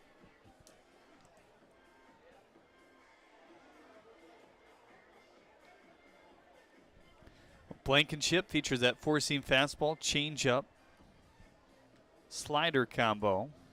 That is the right classification these days, right? I always get this mixed up. I hate to tell you, Jeremy, we did this last time he pitched. It's the curveball, not the slider anymore. I do find myself pausing every time I look at the list and just try to remember. It's the slower one, the bigger one. It looks a bit slurvy, certainly at times, but we say what they say. Yeah.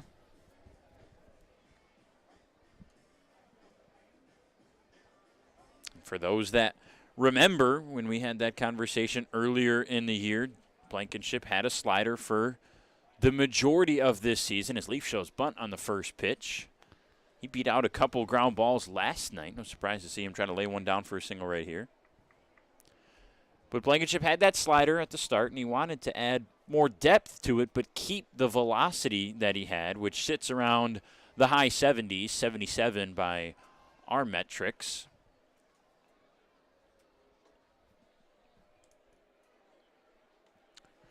And so he worked on trying a curveball. It came out with exactly what he wanted, more depth, more loop, and also the same velocity. So that's what he throws now. He was nice enough to let us know about that right after his change. Zach's one of the most enjoyable guys to talk to and be around, always has a good attitude, good presence in the clubhouse and just within this league. Great interview.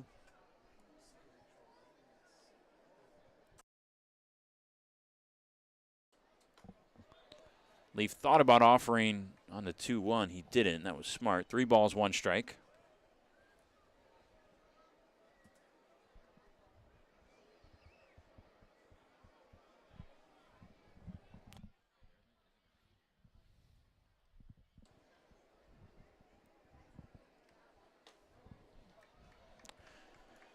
And Blankenship walks his first batter.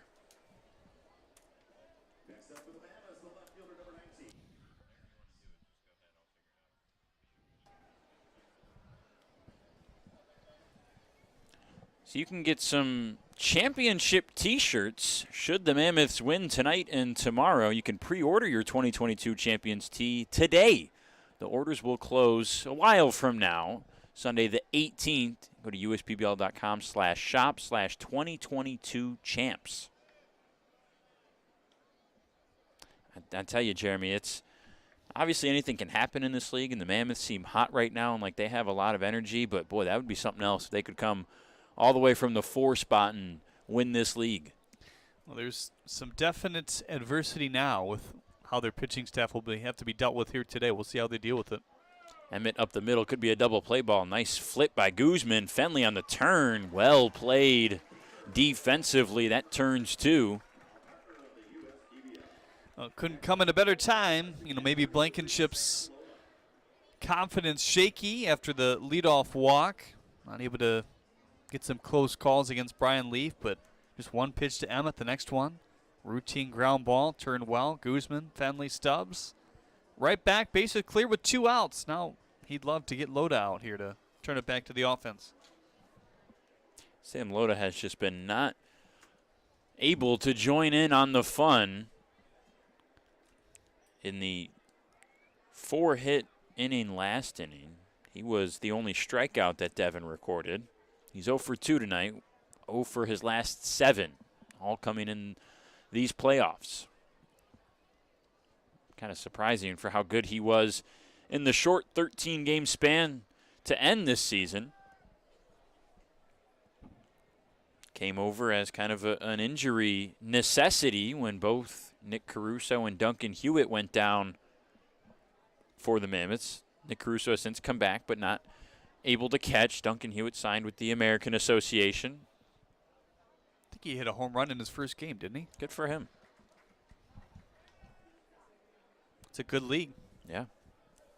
And Loda, since he got here, quickly made an impression. There were, some people that said after the first game, I think he had a double, went like 3 for 5, and, threw a runner out at second base, and they said he's the best catcher in the league after a game, and he kind of maintained it for a couple games there. He's just trying to get back on the right track here.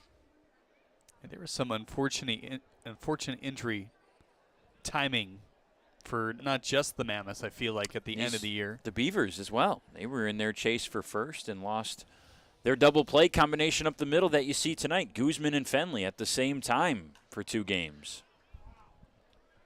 And it's just tricky at this level, really any level probably of independent ball. It's one thing if you're going from here to affiliate ball or from AAA to the major leagues.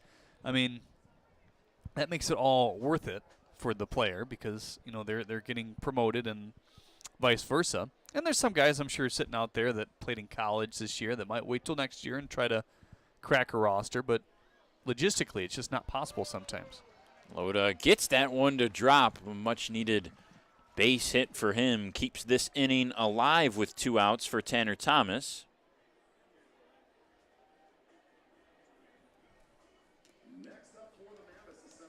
And, you know, for Loda, to go 0 for 7 is really not saying much. We've seen plenty of guys go through their slumps, their ups and downs, and, you know, the highs have been pretty high, and the lows can be bad as well. It is magnified maybe a little bit more for a league where you don't play every day, so you have the time to think about it. And if you happen to not be, you know, in the lineup again that third day, it can be, you know, a week and a half before you do punch back into the hit column. You factor in the playoffs too. That, you know, changes it. I think for Loda too, it really magnifies is a good way to put it, because you look at the box score from last night and you look in the hit column and there's 1-0, and he's the only one, unfortunately, but it was just such an abundantly offensive night last night that you'll stand out a little bit more if you don't get to join in the fun.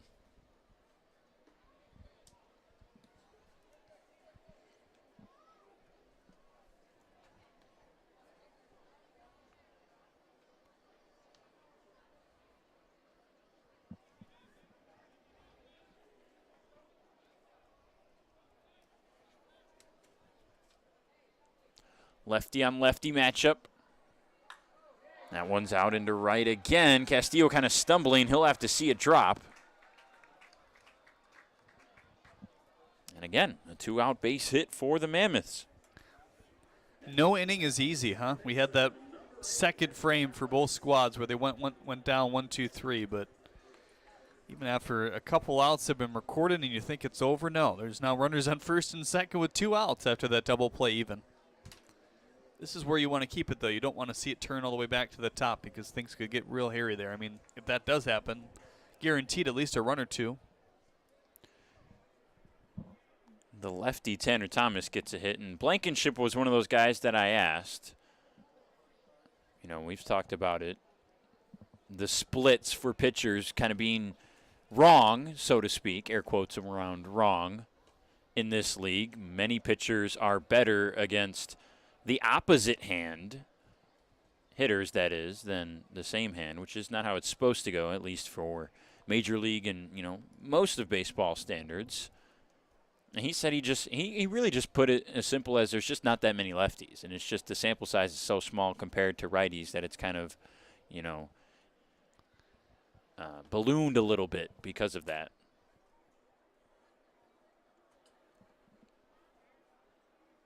Four lefties for the Mammoths in the lineup tonight, only one for the Beavers. After Morales would be a lefty in Bagneski, but he waits on a 1-1 right here. He had a big double last inning that scored 2 runs. He would score after that.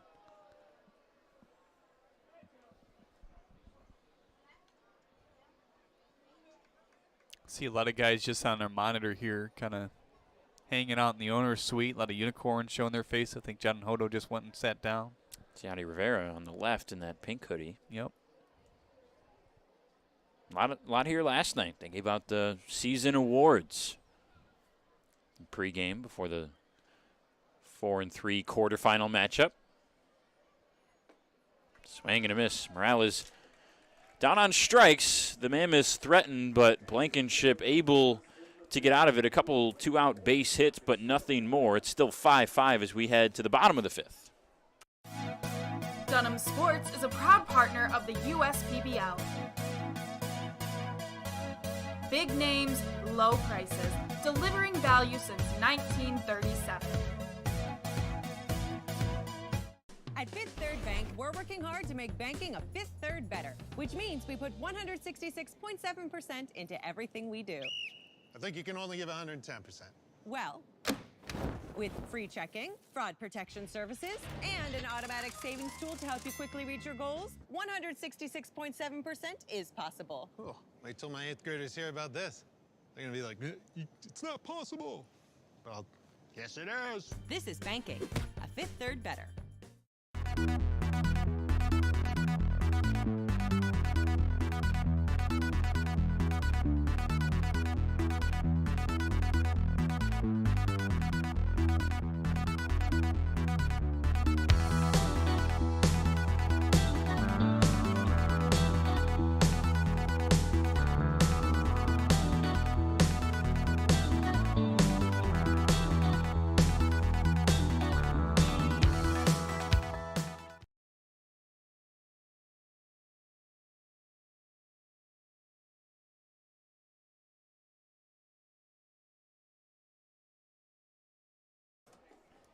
Bottom of the fifth, all tied at 5. The winner of this game will play in the championship tomorrow against the number 1 seeded Unicorns.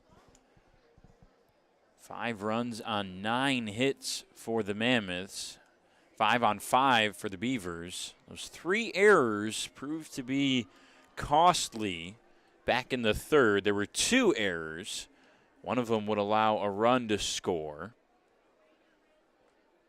Beavers have only scored in the first and the third. Here in the fifth, it'll be McFadden, Castillo, and Fenley against Parisi.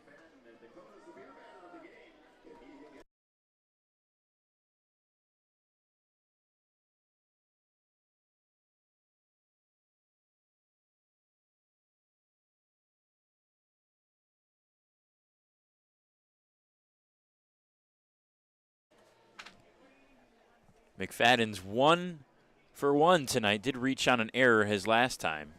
Singleton scored the first time up. This one's hard hit on the ground. Parker's got a tough little play. Brown with a nice scoop.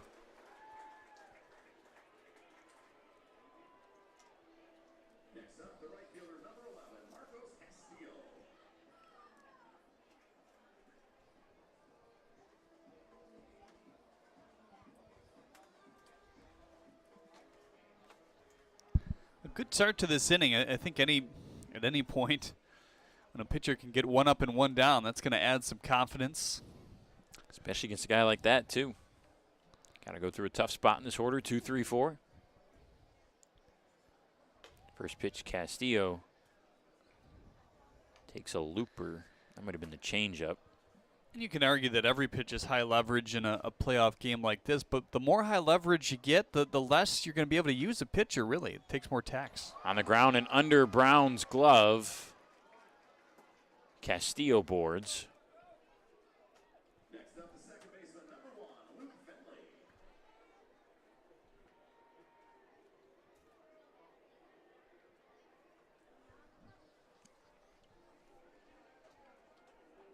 Makes it Fenley's turn.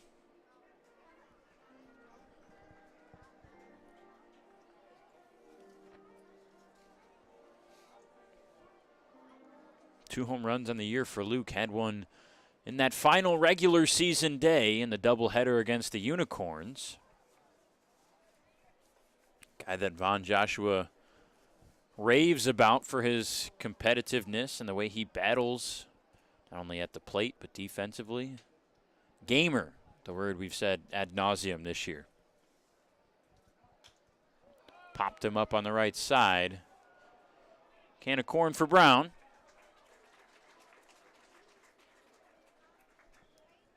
Second out.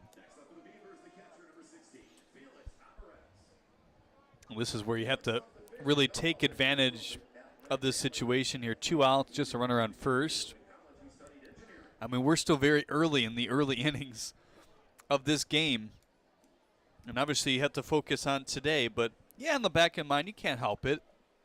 In a tie game in the fifth, with how this game has gone, you start to maybe think about, oh, what if we do get to tomorrow? Are we not going to be in the best possible situation given how long this game goes, pitchers we use? Aberrett deep out to left. That one's sailing, and they're going to watch it go. It's been a home run derby tonight. Felix Aberrett puts his name on the list. A 2-run blast to take the lead.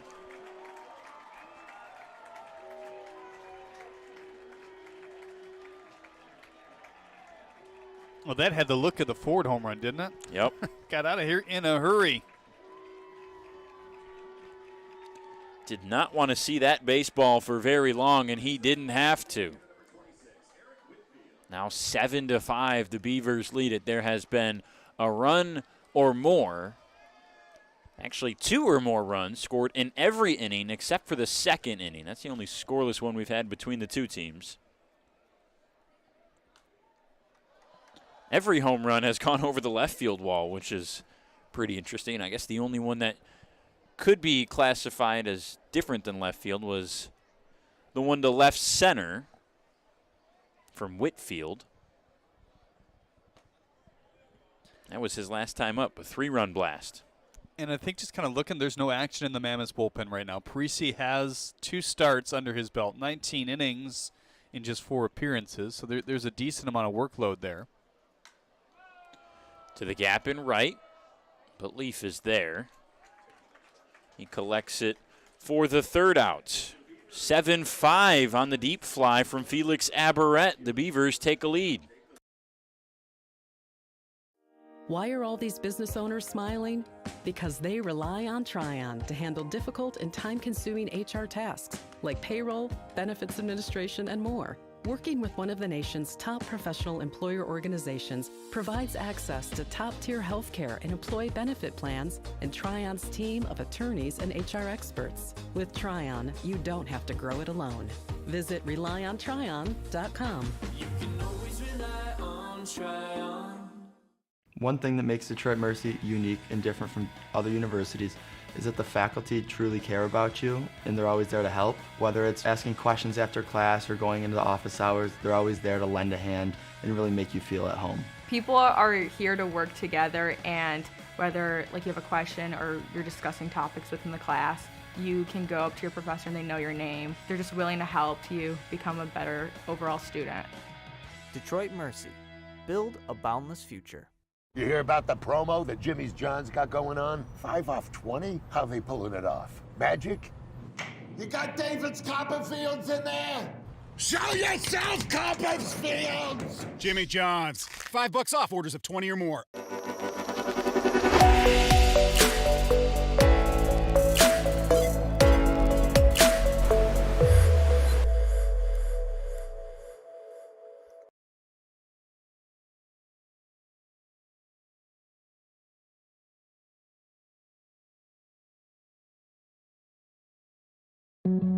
Every summer, my family loves to have a neighborhood movie night in our backyard. And with my Chevy Blazer, I can head out and get everything we need for a great night.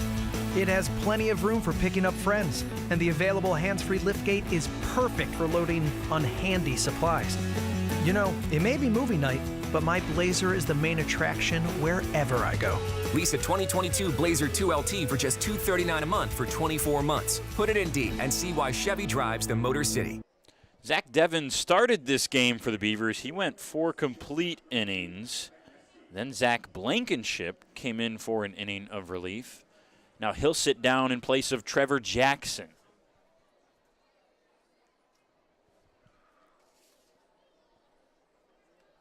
Jackson first pitch, Bagneski shows bunt and pops it foul. Jackson was a pitcher of the year candidate this season. Looked like he was going to be the guy that maybe took the award for the longest time. Might have been the favorite. Eventually went to the Mammoths and Colin Ledbetter. 4-seam changeup curveball for Trevor. That changeup, the least hittable pitch in the league with 51 strikeouts and 85 at-bats. This one's popped in the air to shallow left. McFadden doesn't even have to move. He was playing very shallow. You wonder if Jackson wouldn't have had that injury. I'm not saying the injury is the reason why he didn't get pitcher of the year, but this is his first game since the 20th of August. And he had a little bit of a rocky road there for, I don't know, let's see, like 4 or 5 in a row with the exception of one kind of in the middle of that. But he was as sharp as they came to start the year. So, you know, he had a couple more outings. He could have proven maybe that he was that guy, but didn't quite get that opportunity. He got it all the way up to 52 innings, 3.46 ERA.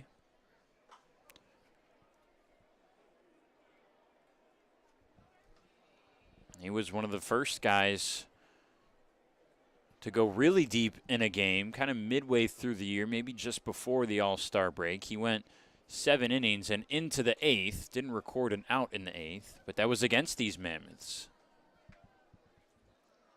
Game the Beavers would win 3-2.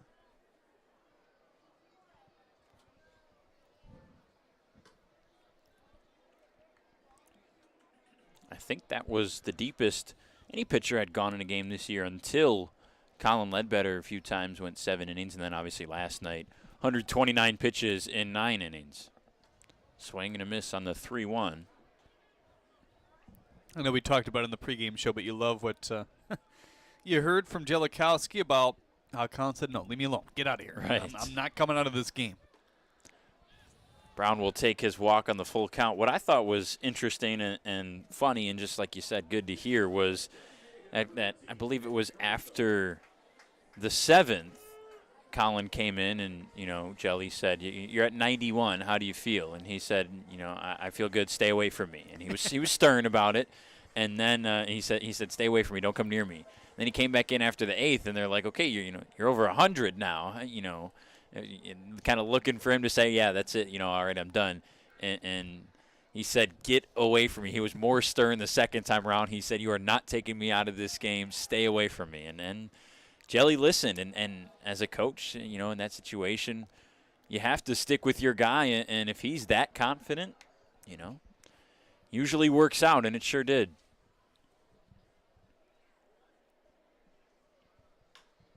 Caruso chops this one to short. Guzman trying to end the inning here. Brown out at second, and Caruso's out at first. A twin killing to end the top half of the 6th. That's a big double play. Give the Beavers some momentum as they hang on to a 2-run lead. Jeremy Otto has the bottom of the 6th when we come back.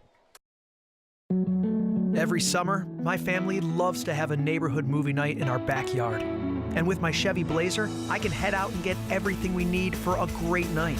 It has plenty of room for picking up friends, and the available hands-free liftgate is perfect for loading unhandy supplies. It may be movie night, but my Blazer is the main attraction wherever I go.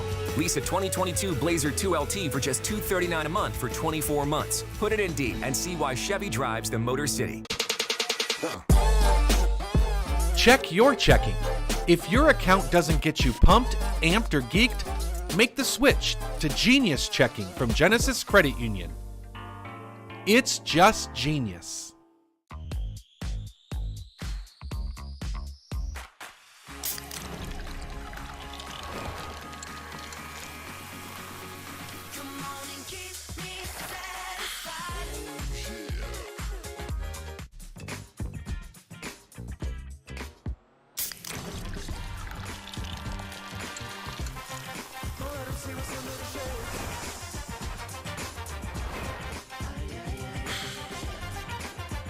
Stroke, heart attack, chest pain, injury, ERs at Ascension Michigan hospitals are ready 24/7, delivering the right care at the right time.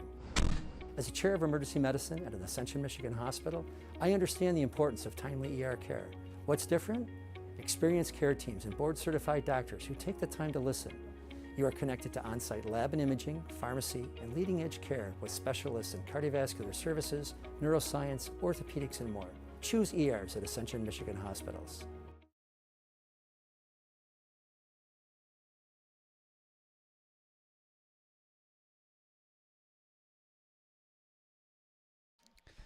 Well, we told you how to pre-order your Mammoths t-shirts. If you're a Beaver fan, you can pre-order their championship shirt as well. Head to uspbl.com/shop/2022champs to get yours. Orders will close Saturday the 18th, so a week from today. First pitch, swing and a miss. 7, 8, 9 due up here in the bottom of the 6th inning for the Beavers. They find themselves up 7-5 thanks to the 2-run bomb by Aberrett on a line to left off this arm right here, Parisi. And you kind of knew this is what they would do, especially after the 2-run home run in the 5th. There was no action in the bullpen. There's a little bit of action now, but you'd think that they want to get a full 3 out of this arm, who we mentioned before was a starter at points. Now the 1-2. Slider away. He wants a check swing. Will not get it. It's richly down there. Tuning up.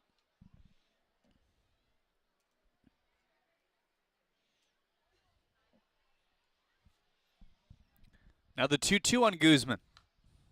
Popped him up. Loda will steer it out of play. Guzman today a strikeout in the first, pop out in the third. The bottom three in the order have yet to reach. They're 0 for 6 with a couple Ks combined.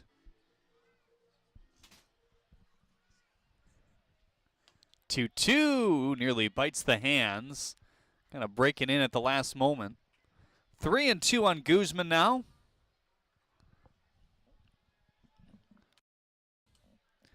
Guarding the line to try to limit the doubles. Third baseman Parker right on the bag. First baseman Brown fairly close as well, even with this righty at the plate. They shift him just slightly to the left of second base in the outfield. The wind blowing in that direction still, according to the flag. Here's the 3-2. Shot on the ground off the glove of Parisi. Bobbling Morales. Won't get it. Another mistake to begin the sixth inning. That's not a way you want to start if you're the Mammoths, already down 2. Here comes Stubbs. Just tough when you bobble it like that. Guzman's got enough speed to make that a tough play anyways. It's kind of chopped on the ground. J.D. Stubbs popped out, grounded out at bats in the second and fourth here today. Sixth inning brought to you by Valpak. We thank Valpak for their sponsorship of the USPBL network. First pitch fastball leans inside, 1-0. Parisi with the fastball has been up to 92, but has averaged 88, which is right where he's been here today, 88, 89. Short lead for Guzman, the 1-0. Outside, it was off the glove. And Wellington able to advance to second now. Easy to get there to second on the wild pitch.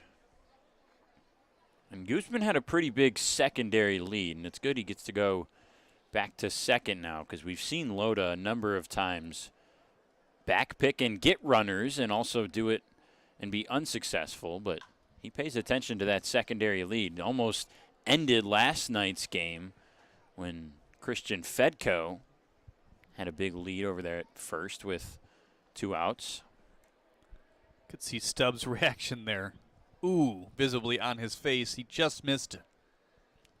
Liked what he saw. Just got a little early on it. Stubbs isn't a guy to react very in one direction or the other, I guess is the right way to put it. He typically has that straight face. He's one of those guys who's always has a good attitude.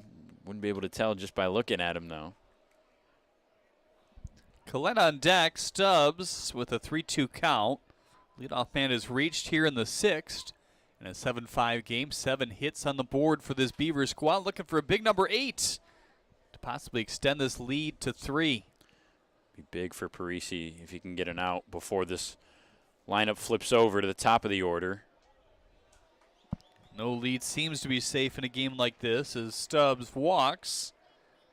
So they have broken the streak of the last couple batters not reaching. They have both reached to begin the sixth. Here's Cameron Collette looking for the first hit out of this group.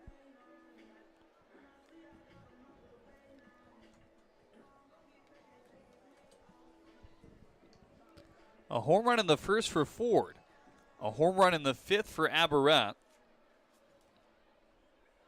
Caruso had his second in as many days for the Mammoths earlier, along with Whitfield as well for this Beavers team. Whitfield had his in the third. We talked about it. It's kind of what playoff baseball is about. Those teams that can hit those big flies seem to be successful, and that's, everywhere you go, every league, every level, even Little League World Series. Made sure to follow that this summer and keep our viewers updated. Yeah, It's who a fun won? one. Hawaii. Did they really? Yeah, they beat Curacao in the final by mercy rule in the 4th inning. I believe 13-2 was the final. I think they have some ball fields right on the water in Hawaii. I would hope. Either way, Hawaii was one of those teams that they hit the snot out of the ball. They hit plenty of home runs, and they were a favorite quickly in that Little League World Series just for all the power that they had. Now the 0-2. Just off the plate outside. It's been a pretty tight strike zone here tonight all the way around.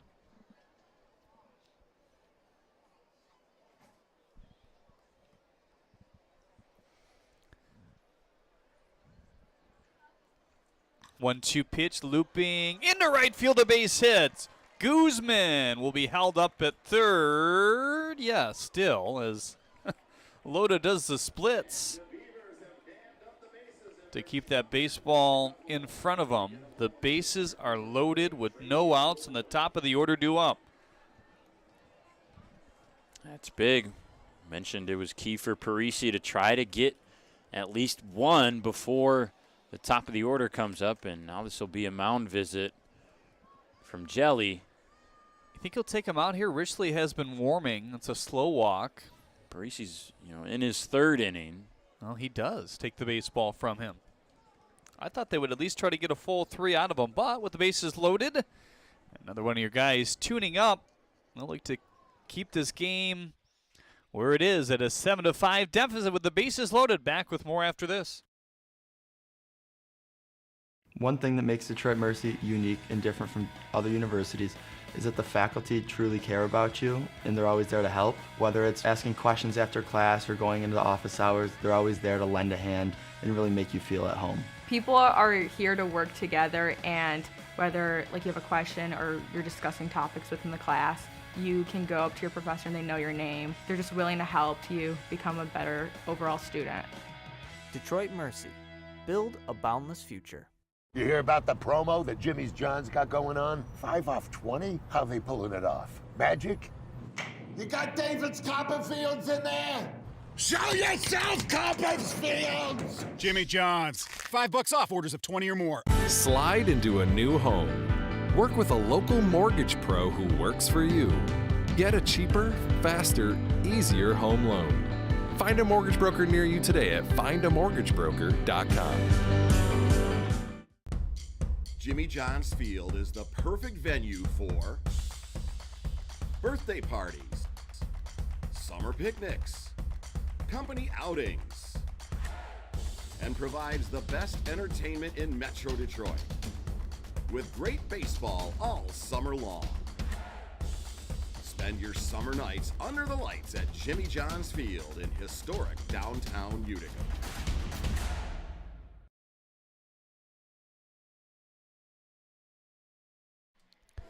Richley takes over on the mound here in the 6th. Relieves Parisi. So Dearman, Parisi, and Richley now. Comes into it with a sticky situation. Guzman reached in an error to begin the inning, then the walk by Stubbs and a single by Collette has the bases loaded with no outs. And a man that bombed a ball on a line to left to begin this ball game, Travius Ford, is due up here. Ford, McFadden, Castile, that's the top 3 in the lineup. In his last couple at-bats, he's been set down, pop-out, strikeout. See what he does here. Yeah, it's a tough spot for Richley. You got to just come in and throw strikes. There's nowhere to put him anyways. First pitch to Ford, in for strike 1. This feels almost exactly like last night, huh? Caruso at the plate. Yep. Beavers are ready with a lead in this one, though. Here's the 0-1. Fly ball to left. Way back. Has he done it again? He has. Grand slam. Home run Ford.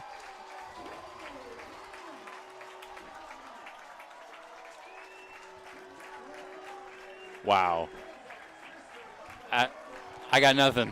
That's unreal How about Travius Ford? Sure, his family's going crazy back home. They were for the first one, and boy, that one blows this game wide open. You called it, Jeremy, in a sense. My goodness. 11-5 Beavers all of a sudden. Here's Dakota McFadden. There's still no outs in this inning. Keep in mind there's no time limit in this game either. They will play a full 9 regardless.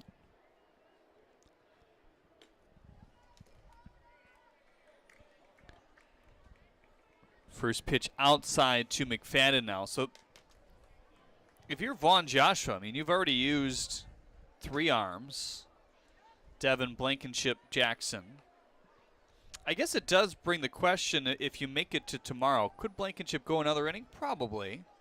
It's not a normal situation, even with a reliever, to do that, given how the schedule usually stacks up. But they've done that with him before, though. It just has to be a quick inning if he does go tomorrow.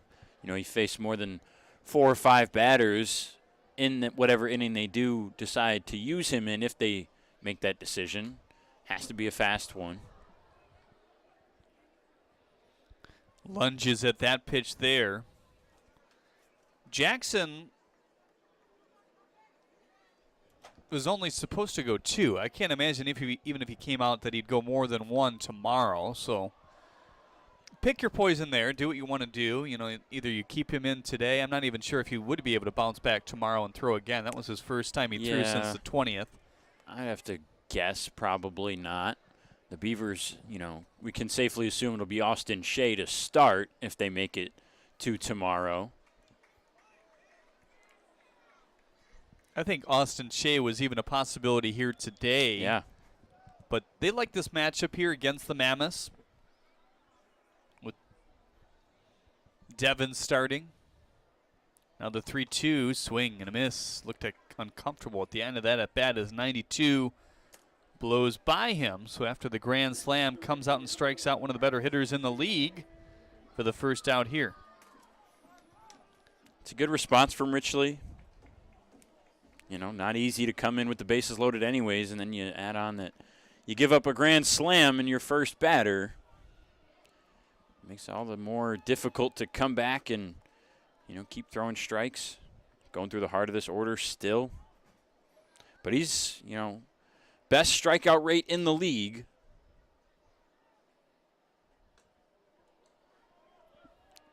And I think it's because of what you see there. He's got that big looping curveball that kind of hammers down into the strike zone, and still a good fastball behind it. It's a firm 92. 2-1 on Castillo now. He singled back in the first inning, grounded out into a double play in the third, singled in the fifth, came around to score. They've done that 11 times, touched home plate thus far. Here in the sixth inning, 2-1, plopped away. Ford has scored twice. McFadden has a run. Castillo has one. Fenley, Averett's got 2. Whitfield, Guzman, Stubbs, and Collette. Is that everybody? It is. And they're still chugging here in the sixth, just 1 out. Now the 3-2, swing and a miss. Back-to-back Ks on the outside fastball. On full counts, too. Richley sticking with that fastball. Hard to tell how much of a factor the wind has played here today. I know we've seen some balls that... I think I got to agree with you. I think the Whitfield one maybe is the one that you think on a day with no wind doesn't quite reach the wall. All the others, though, pretty well struck right off the bat.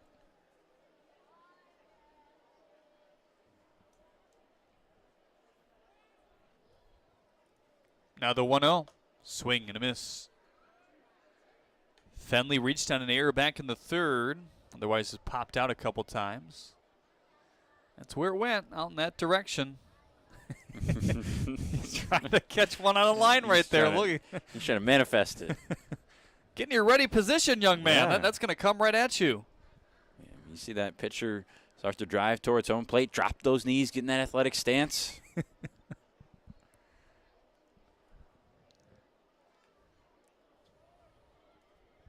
I guess all the way out there, maybe got a little bit more time to get ready than most.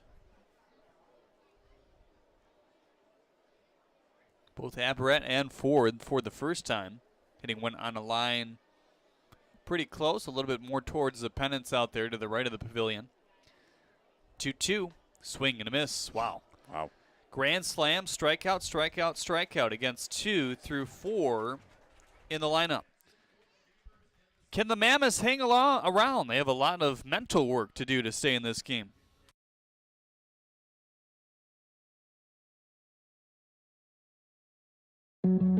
Every summer, my family loves to have a neighborhood movie night in our backyard. And with my Chevy Blazer, I can head out and get everything we need for a great night. It has plenty of room for picking up friends, and the available hands-free liftgate is perfect for loading unhandy supplies. You know, it may be movie night, but my Blazer is the main attraction wherever I go. Lease a 2022 Blazer 2LT for just $239 a month for 24 months. Put it in D and see why Chevy drives the Motor City. We build roads, bridges, wind farms, and pipelines, schools to skyscrapers. Our members create monuments. We operate. We're the operators and mechanics behind the advanced heavy machines that move Michigan forward. We maintain boilers and HVAC. Our members run the complex heating and cooling systems that we all depend on. Our training is second to none, and safety is our priority. We are Operating Engineers 324, and we keep Michigan running. Great seats at a great price. Get them safer, simpler, and smarter with Ticket Smarter. A proud partner to the biggest names in live sports and events, including ESPN events and iHeartRadio. TicketSmarter has seats for over 125,000 live events and 48 million tickets for sale. All backed with the TicketSmarter 100% ticket guarantee. Thinking about your next great live event? Think smarter. Think TicketSmarter. Get your tickets your way, guaranteed, at TicketSmarter.com.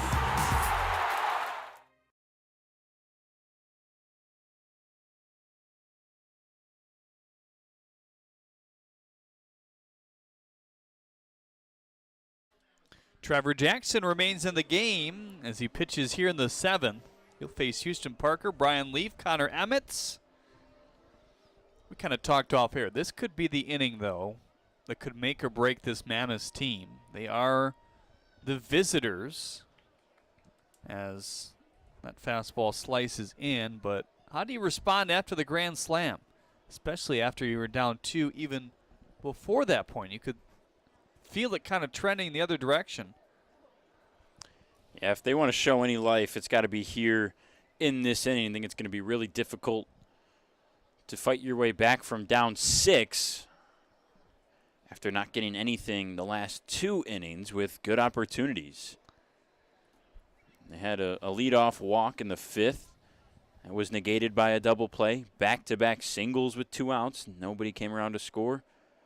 Walk in the 6th. That inning ended on a double play.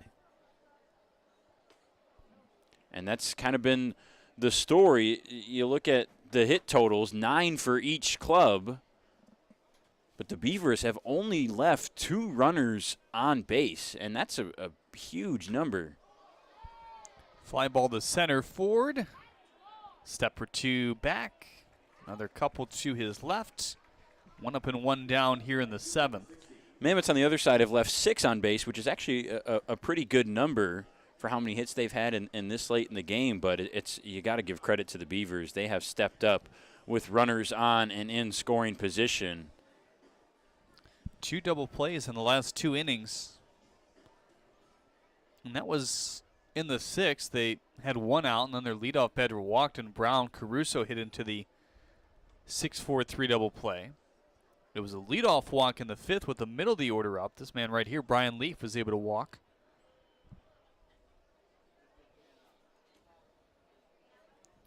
But this is where a guy that would normally start comes in big in his first game back. And, yeah, he's not a starter. You'd love him to be, I think, at this point. But utilize him however way you can. Take the most advantage out of him. And I think the decision to keep him in here maybe a bit easier since the lead well expanded. We're guessing that, he probably wouldn't come back on no day's rest tomorrow.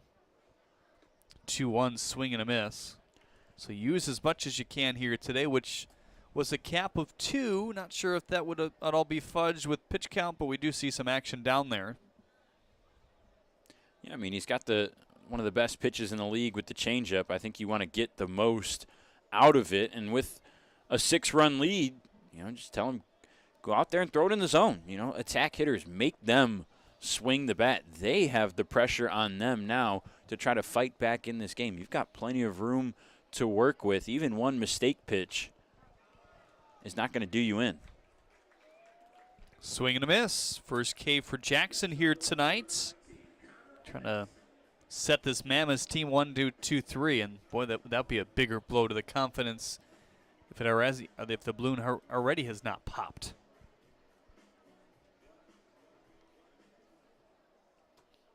Here's Connor Emmett now, single, run scored back in the 4th. First pitch change up low.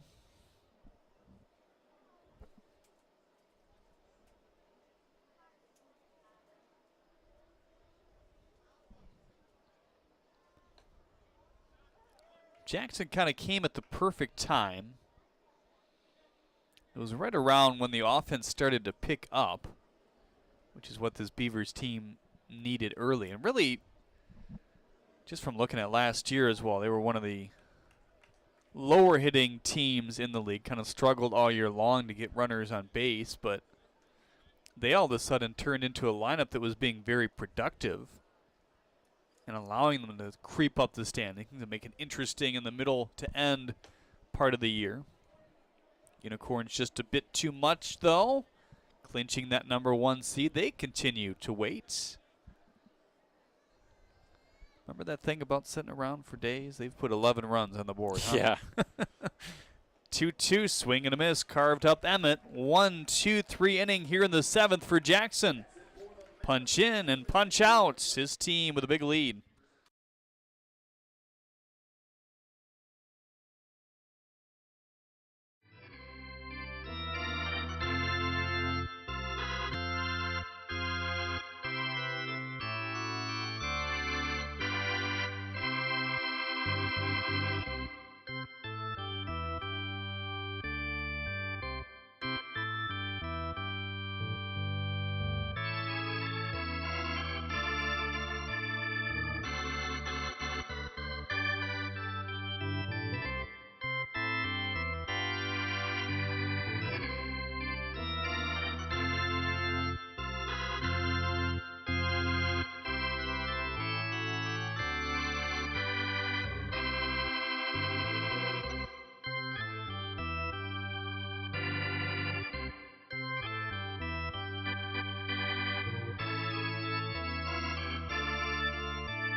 Make your move with a quick and easy mortgage from Genesis Credit Union. We have mortgages to fit your life. Genesis Credit Union. Visit us today. You dreamed of starting a company, not an HR department, but your business has grown fast, and so have the complexities of payroll and taxes, benefits administration, and other HR functions. That's why your business needs a professional employer organization like Tryon Solutions. Tryon provides businesses of all sizes access to top-tier healthcare and employee benefit plans. With Tryon, you don't have to grow it alone. Visit RelyOnTryon.com. You can always rely on Tryon.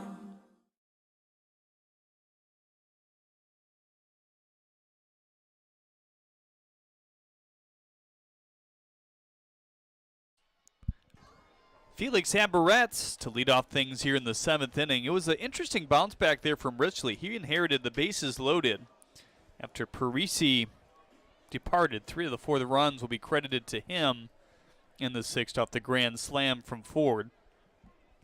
His second home run of the game. But directly after the home run, came back with some of his better pitches. Did have a couple 3-ball counts, but struck out McFadden on a 3-2, struck out Castillo on a 3-2. And Cade Fenley as well to strike out the side. Get himself out of that. Keep this game at 11-5. Offense not helping him, though, as they went down 1-2-3 against Jackson. Now the question is, who do you go to if you're the Beavers? Yeah, it's a tough decision for Von Joshua and Josh Hines. They'll make it as a team, but you look. Okay, Blankenship has thrown, so you've got Hibbets, Galindo, Shea, and Crick. It was Shaw warming, I believe. In there for strike 3 in Aberrett. And just the only issue with who they have left is that if it's between Shaw and Crick, most often what the Beavers have done this year is thrown both those guys consecutively in the same game, and those guys are one-inning guys. We've seen Crick come out for a start, but he was only going to go one time through the order. That happened to be an 8-batter first inning, and that was it for him. Shaw hasn't gone more than an inning. Galindo can. I think that's a guy that they would maybe lean on, but it's just a tough spot. Looped fair, Parker across the diamond, 2 up and 2 down. Well, they barely have Shaw throwing. This is going to be interesting. He might have to get going here quickly with the first 2 recorded. I don't think they bring out Jackson for a third. I don't imagine, but it does seem like there's some benefit to it. 6-run lead. You give him a little room to work with. Okay, you let a batter get on or 2. Then you can go to the bullpen. It won't hurt too much, especially with only 2 chances left right now for the Mammoths. Because then, you start thinking about tomorrow. Okay, probably Austin Shea starts. How deep is he going to go? Which Austin Shea are you going to get? Are you going to get the 6 or 7 strong innings from him?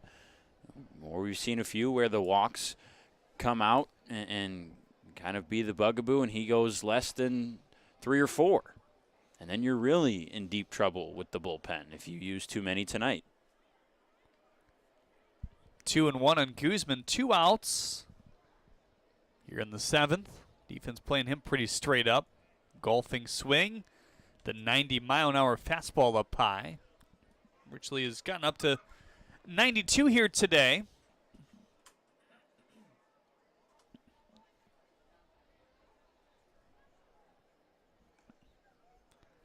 Can he get his 5th strikeout already? Had his 4th to begin the 7th. Ooh, that was close. Oh, yeah, it was. Bagneski, a full 3-4 jogging steps back to the dugout. At shortstop. It's Parker, Bagneski, Morales, and Brown in the infield. Emmett, Thomas, and Leaf left to right in the outfield. Here's the 3-2, tipped into the glove for strike 3. What a performance after the grand slam by Richley. He strikes out Guzman, his 5th of the night on the USPBL network. As your neighbor who works at Ascension, Michigan, and a cardiologist who's practiced for more than 20 years, I'm going to keep asking, how are you feeling today? Your care can't wait. Getting care sooner can mean catching things before they get worse.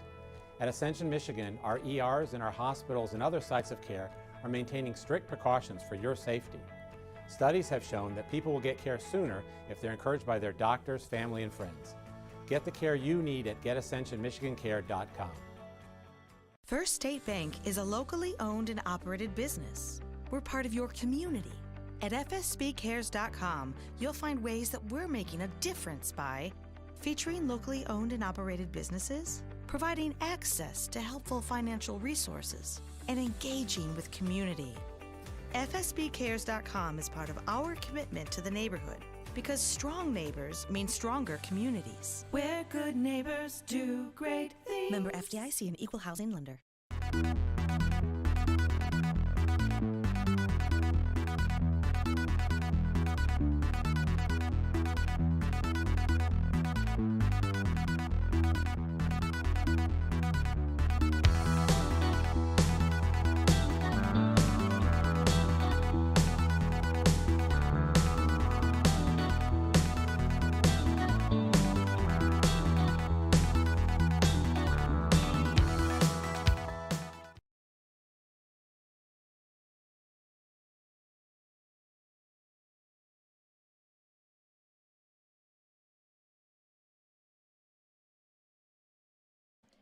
Shaw takes over for Trevor Jackson, who finished strong in this one, recording the last 5 outs after the only base runner that he allowed. It was the walk to Elijah Brown.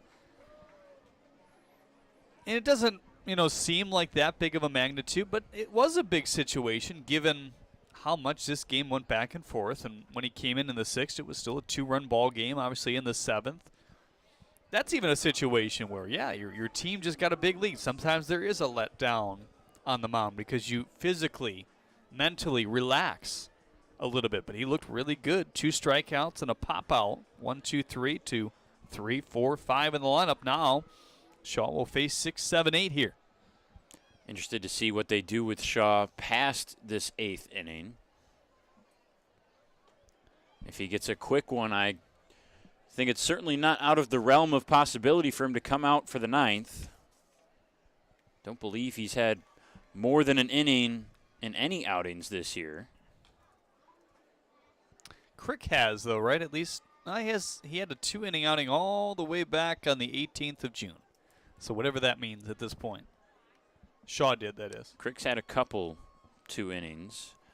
So I think they have to go with Shaw for 2 here. There's nobody throwing in the bullpen. There's a couple guys down there with Hibbets.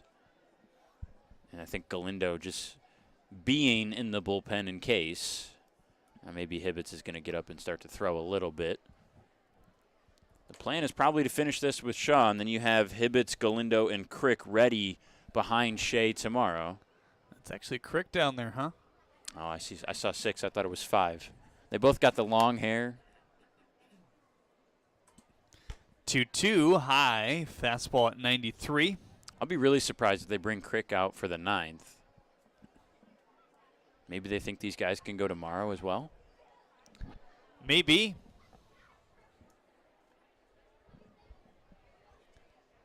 Three-two punch foul. That one at 94, which, if that's accurate, is his highest of the year.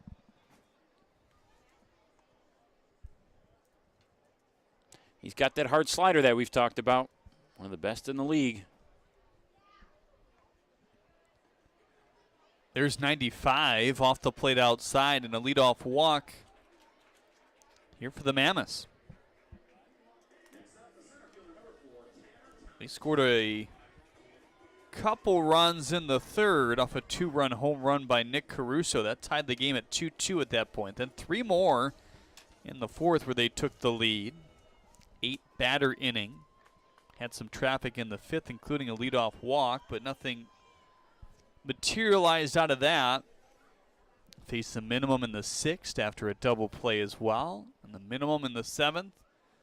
Following a 1-2-3 inning, here they get another leadoff walk. Their 3rd time today they've done that. They've stranded a lot of base runners, though. What's it up to now?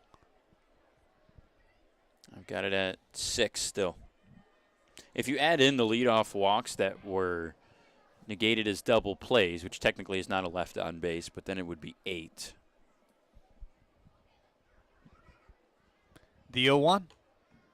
Fastball high. They certainly feel like a left on base at this point in a game like this.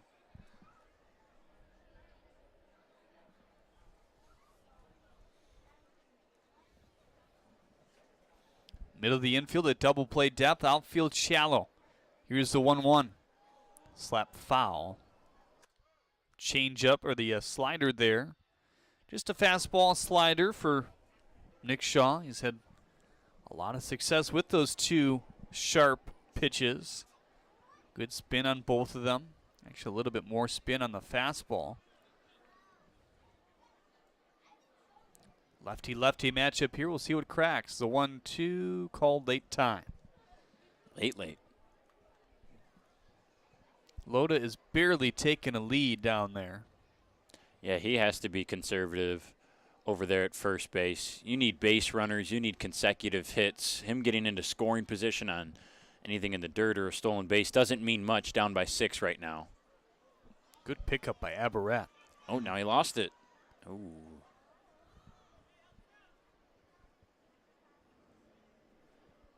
But yeah, for Loda, you have to be really, really conservative at first base.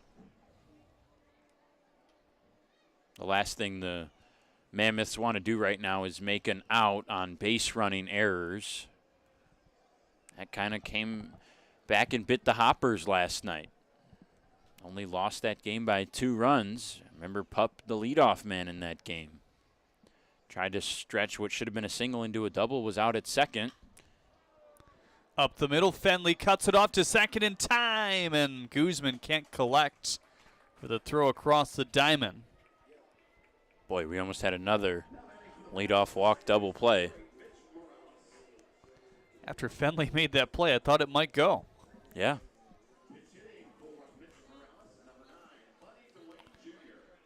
Buddy Dwayne Jr. will get a pinch hit at bat here. So Morales is done. He had a big double back in the 4th to gain a lead for this Mammoths team.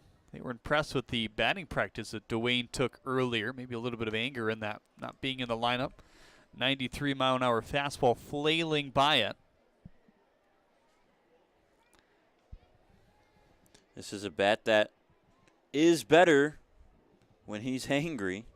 Some of the other players and coaches have said that before. Some guys just kind of turn it on when they have that chip on their shoulder.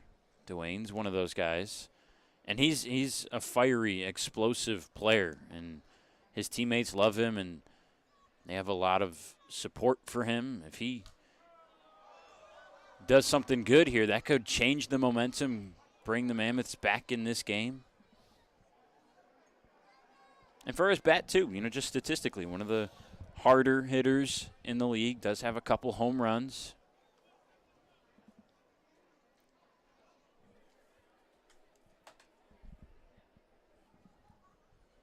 Quickly 0-2. Here it is. Swing and a miss. High velo fastball by him on nearly every pitch. That'll be Shaw's first strikeout here tonight.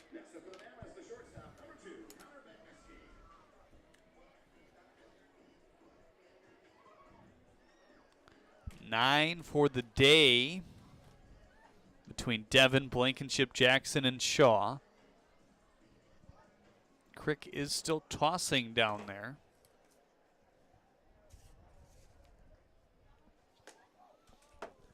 .95 high. Boy, is the gun just hot tonight, or he's just popping these? It might be. We've seen that gun be hot a few times this year.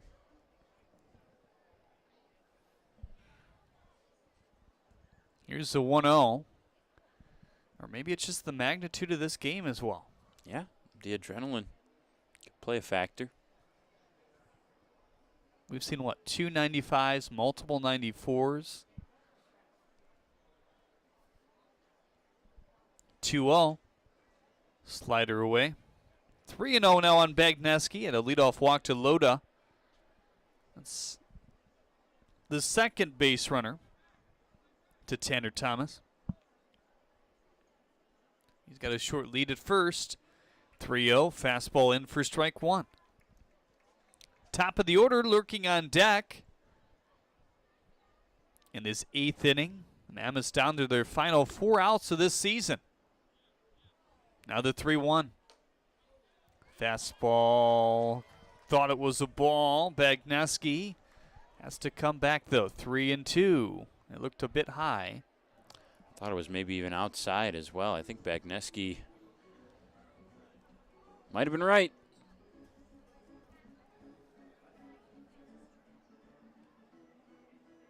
Yeah, that's not a strike.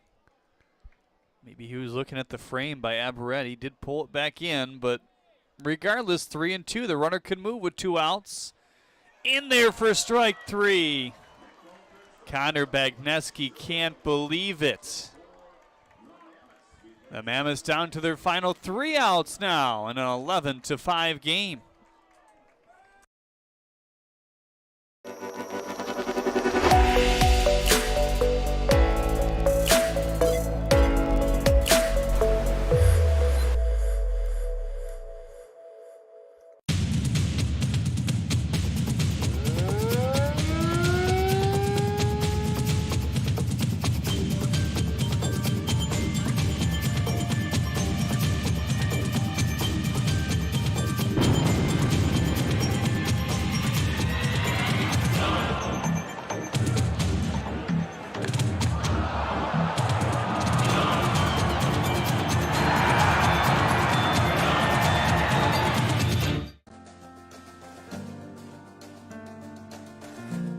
We joined Green Path and instantly felt a support around us. They developed a plan on paper, and this is how we're going to do it. The plan that they gave me was something that was sustainable. It was something I could do. It was actually lowering my payments monthly by hundreds of dollars. Choosing Green Path is a no-brainer.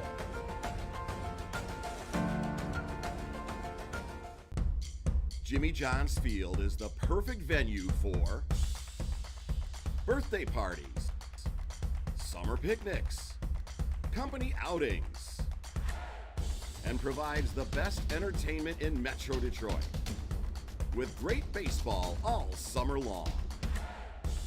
Spend your summer nights under the lights at Jimmy John's Field in historic downtown Utica.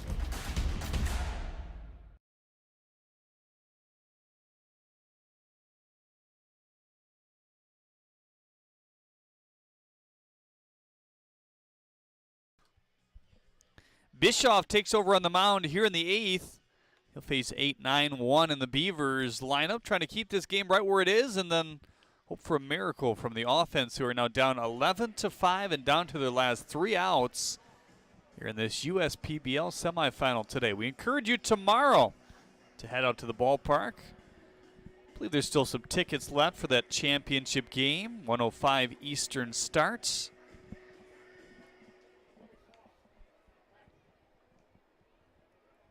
Unicorns and TBA. Right now it would be the Beavers if things stayed the same.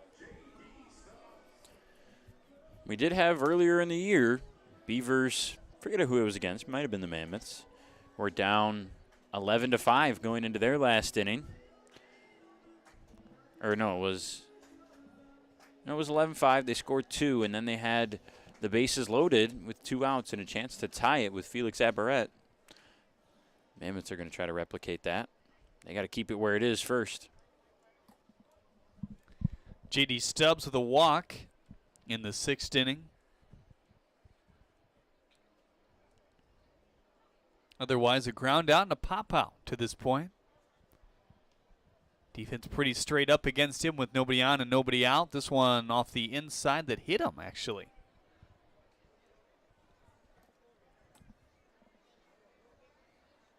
Or did it? Stubbs thinks it did.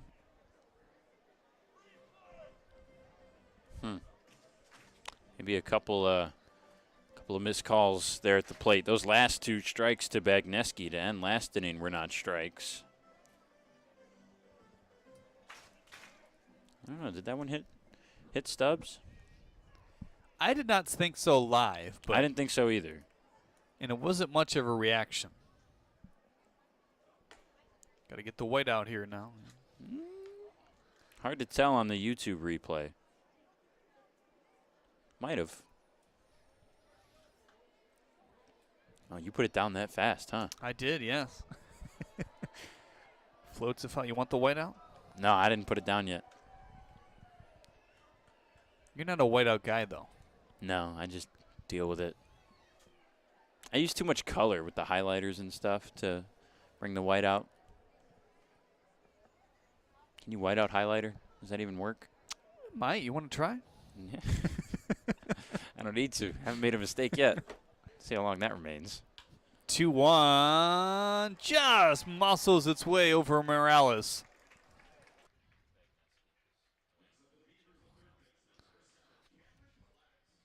And is actually now Bagneski at second, with Dwayne taking the place of Morales. Technically, who is at second, but just kind of switching according to where those guys are used to playing. Dwayne, the starting shortstop for most of the second half of the year for this Mammoths team. And Bagneski was really good at short ever since he kind of switched over there. And it's all, except for tonight pretty much. He had 2 errors tonight. One of them, a run came around to score. Well, that right there looks like Crick is coming in this ball game next half inning. 0-2 on Collette. We'll see how that affects tomorrow if the Beavers make it there. Means they've used everybody today but Hibbets, Galindo, and Shea, which you didn't expect them to unless they really needed to in terms of Shea. Hibbett's a guy who can give you length out of the pen if you need it, so they might look to him at some point tomorrow. Yeah, I think he was someone who, if Devin had a really short outing, Hibbets was going to be the guy, but for the most part, they were banking on getting to tomorrow and having him in their back pocket should they need a longer bullpen arm.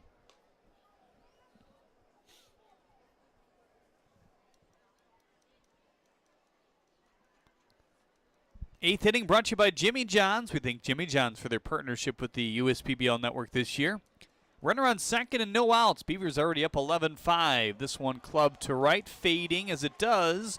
Off a righty, jumping in. They'll send Stubbs around third. He'll easily score as Collette makes it to second as well. Yeah, I think Leaf struggled with that ball out there in right field for an extra second. That allowed Stubbs to score. Vaughn Joshua was all over that, his eyes glued to the right fielder, and the miscues have just kind of come up to haunt the Mammoths tonight. 4 errors already. You could argue whether that one could be a hit and an error that scores the run. It doesn't go up on the board that way.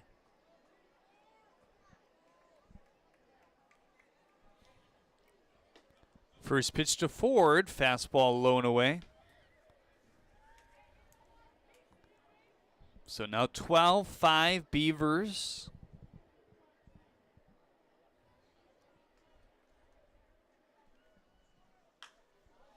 Chopped foul down the third baseline.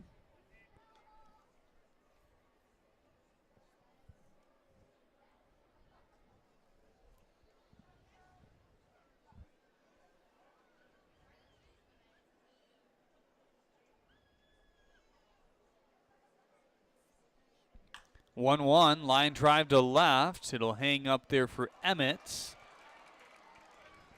Or no, it won't actually. That'll fall. Boy, I thought he was going to catch that ball out there. Tell you, I don't know why he didn't. It's tough to get a break from that kind of muddy spot out there. We've talked about it a few times. Talked about it last night. You see him playing behind the mud. But that's a ball you got to make a play on. Nobody out here in the 8th. Need to keep this lead as slim as possible in hopes of a miracle in the 9th. Not sure he had the best read as it took a look at the replay as well. He took 2 steps back, then had to really come in and still didn't, I don't think, have a great read on it. But nonetheless, Ford has 3 hits today. It was pretty hard hit off the bat. I think it just had too much top spin on it, and that kind of killed it.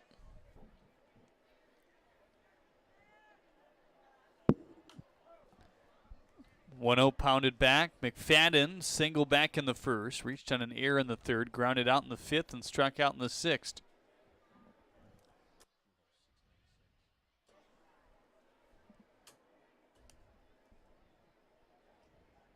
Now the 1-1 off the plate outside. How about Albert Pujols, home run 696. You think he can get 700 before the year's over? At this point, maybe. Now the 2-1, shot on the ground. Bagneski bobbles, can't get anybody. Another run scores, getting out of hand here. It's 13-5. That's going to be the 5th error for the Mammoths tonight.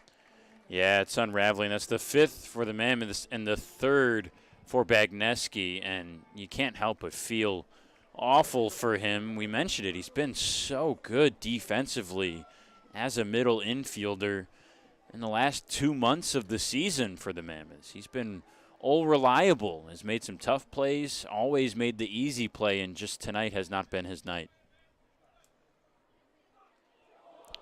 That one drills Castillo in the back now, and the bases are loaded with still no outs here in the 8th. Yeah, just coming apart for the Mammoths here. You can see the dejected faces and body language. About ready to put this game on ice if you haven't already.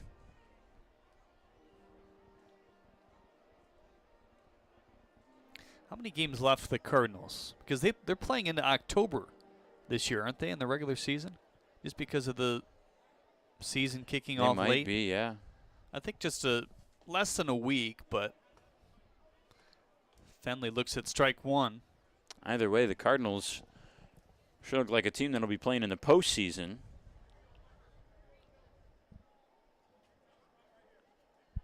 There's a number of pretty good races kind of unfolding down the stretch. That third wild card is making it a bit interesting as well. Yep. Braves and Mets is the one that I've been paying attention to. That's a fun one.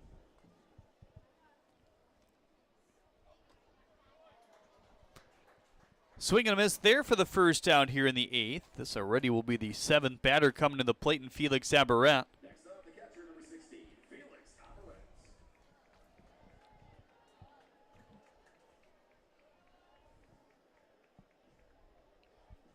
So 18 games still left in September, 19, 20, 21, 22, 23 total.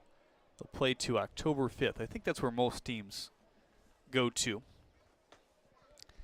And that includes a heck of a lot of games against the Pirates as well. Yeah, that should help. Like 6. San Diego's in there, LA's in there, the Brewers are in there, the Reds are in there as well. So some easy, some not. But I think he'll do it. 8 games above the Brewers. They're going to be in the playoffs for sure. St. Louis, that is. He's only got to do 4. Was it only 3 ever have 700 plus? Or 2 currently, and he would be the 3rd? Good question. Obviously Bonds. Fastball away.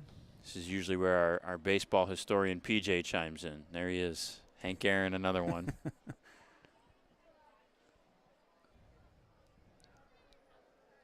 That's correct. Only 2 so far. Chop for Parker. He bobbles. Another run will score. And now it's 14-5 Beavers. Not much you can say. The mistakes that had already been made gave the Mammoths the deficit that they had before this inning started, a 6-run deficit. And you add in this 8th inning, and really seems to be the story tonight for them. Just the defense wasn't up to par. So now this creates a not so good situations for Crick, not because of where this game is, but he's been warming up a long time.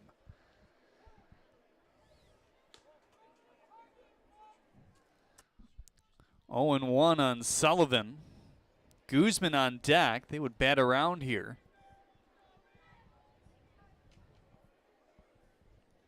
Now the 0-1. In there for strike 2. Obviously the pitches aren't of the magnitude, but you're getting on nearly an inning of pitches. If Crick continues to throw at the rate he has, he's slowed down a little bit. He's just kind of watching on the mound right now. 0-2 chopped foul. Inning started with a single by Stubbs, and the single in the air allowed Collette to reach second base. Ford singled. McFadden reached on an error. Castillo hit by a pitch. Fenley struck out. Aberrett, the most recent to reach on an error. That hit Sullivan in the elbow, it looks like. And that will send in another run. McFadden scores. Castillo to third. Aberrett to second. And Sullivan down to first. And Wellington Guzman, the only man not to bat this inning, will come to the plate.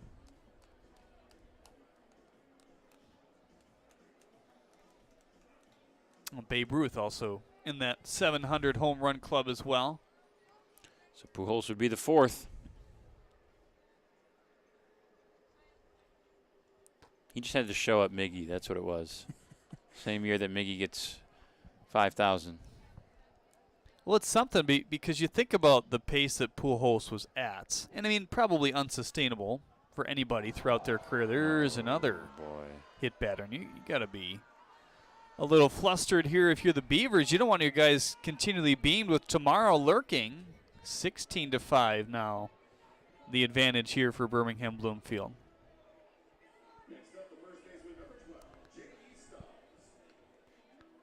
Brent Brown now warming for the Mammoths. But think about where he would be, even if he stayed as hot. You know, I don't know exactly what his numbers with the Angels were when he first got there, but definitely slowed down at the peak of his career. But he still has 700. Yeah. I mean, it was a talking point for a while that, you know, he was kind of considered done in the game of baseball and, you know, would not be back, and he was going to ride off into the sunset. But he's become a critical player in the offense for a playoff and, you know, World Series hopeful contender, the Cardinals. Big lead for the Beavers, 16-5 on the USPBL network. We're the financial champion of Michiganders. Whether you're a goal-getter or dream chaser, an empty nester or up-and-comer, anyone in Michigan can bank with us. Michigan Schools and Government Credit Union.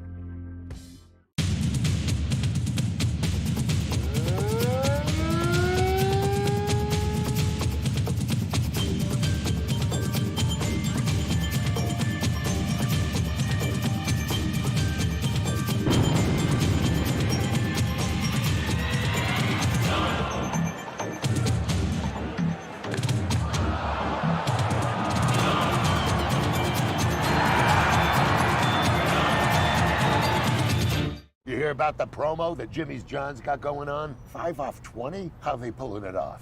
Magic? You got David's Copperfields in there? Show yourself, Copperfields! Jimmy John's. $5 off orders of 20 or more. Long inning for Bischoff. His day is done as Brown comes in. Bischoff faced all 9 batters. A lot of errors. A couple hard hit balls, but the errors more so the victim of him this inning. 5 runs have scored.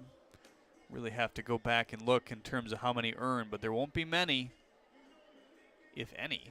But take a peek at some of the awards that were given out yesterday. Elijah Brown, your developmental player of the year. All those steals that he had, the power that he developed later on in the year as well. Started off the year pretty slow, brought that batting average around, became a key in the top 4 of that Mammoths lineup. There's your pitcher of the year as well in Colin Ledbetter. Boy, he cemented that last night too, didn't he? Sure did. 9 innings, 11 Ks, 130 pitches in total. Here's J.D. Stubbs with the bases loaded. Sends that one to right field, the base hit. 1 run is around to score. The second is coming home with the throw from Leith that's cut off. 18-5 Beavers here in the bottom of the 8th.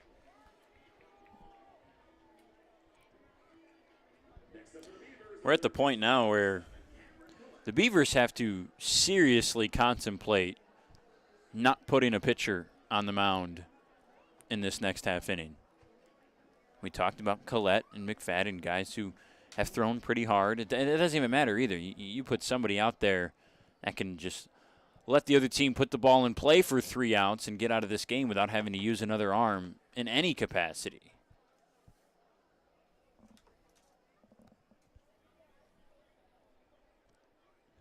Galindo is stretching. He's a guy that could go today and tomorrow, but this one chopped back to the mound, and that's just kind of the inning it's been. As Brown loses his footing, he is able to get the out. Collette's is the second over at first base, and here's Ford now.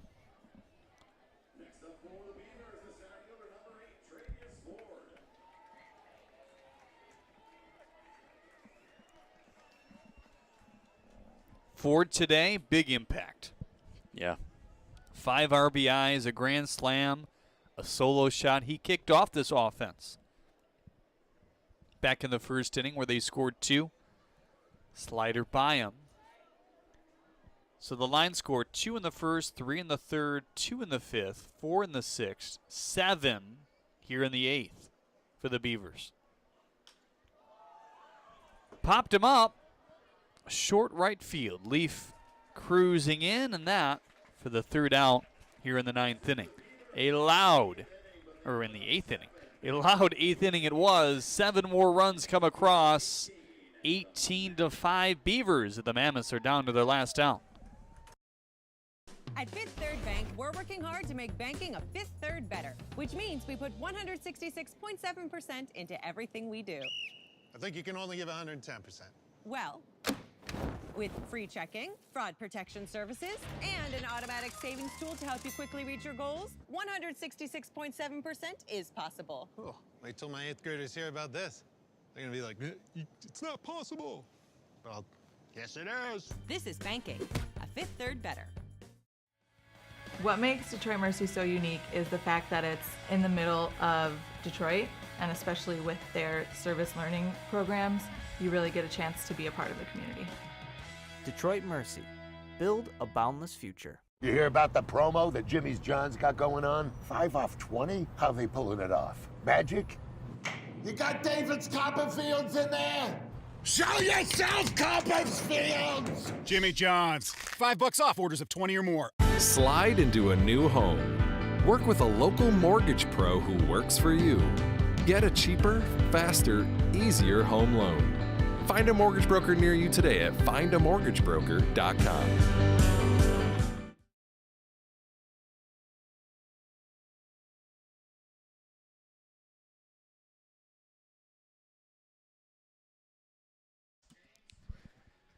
Crick on to pitch here in the 9th. He relieves Shaw, Devin, Blankenship, Jackson, Shaw, and now Crick. They had to go back and do it again. Probably wouldn't have used all these arms, but not much you can do. I guess at this point, if you would have thrown Blankenship a second inning, that could have impacted what you did going forward. Take a look at some other awards. The Jim Essien Sportsmanship Award, newly named, goes to Dakota McFadden this year. Well deserved. One of the most humble guys you'll ever meet. Always gives praise to his opponents and, you know, the other players in this league and his teammates. One of the best hitters, and he always says, I just close my eyes and swing. We're like, Dakota, you don't have to be that humble. You know, it's all right. Next is Keon Taylor, the reliever of the year. Look at that shot, huh? Yeah, that shows that sidearm pretty well, huh? Looks like he's closing his eyes, too. Defensive player of the year, that's pretty easy. Yeah, that's an obvious one.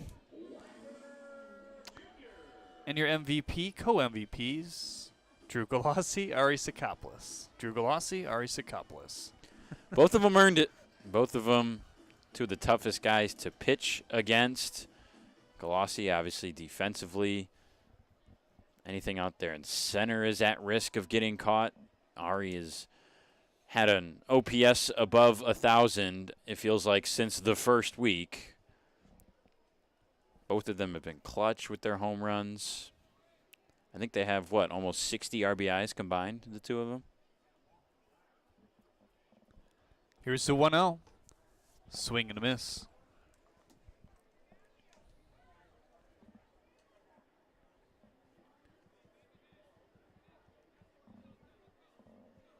Production for the Mammoths limited to the 3rd and the 4th. 2 in the 3rd. 3 more in the 4th inning as Wade Weinberger Jr. pinch hits here. At the top of the order, and Elijah Brown, the 1-1. Fastball fouled off at 89.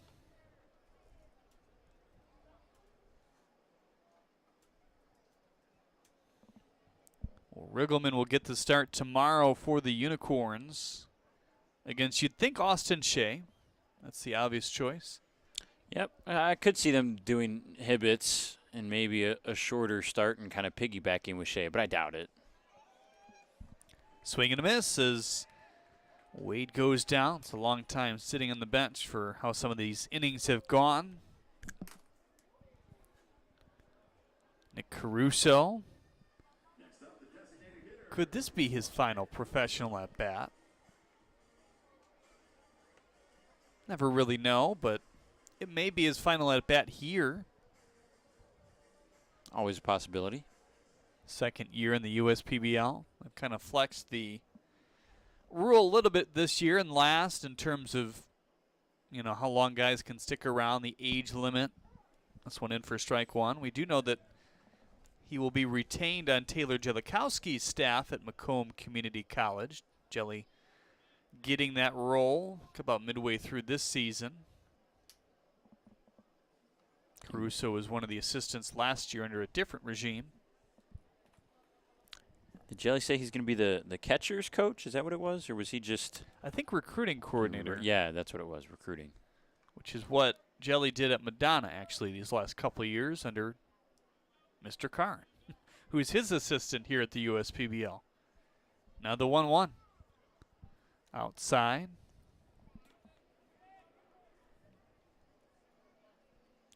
Kind of a nice mix of experience coaches in this league and newcomers. Some very new to the scene, including Jellikowski getting his first head coaching stint here in the pros. 2-2 on Caruso. But I think a lot can especially be said about somebody like him coming fresh out of pro ball, knowing what it's like these days because the expectations are different. Yep. And all those don't filter down here. I mean, very analytically driven, right? Here, I mean, it depends on the guy. Some really want to digest it, some don't. Mm-hmm. But a lot of that is based off of winning as well in the next level and doing well on your at-bats too, but winning cures all. 2-2 poked foul as it hangs down the right field line. So once again, 105. Get your tickets at uspbl.com for the championship game tomorrow to be Unicorns and Beavers.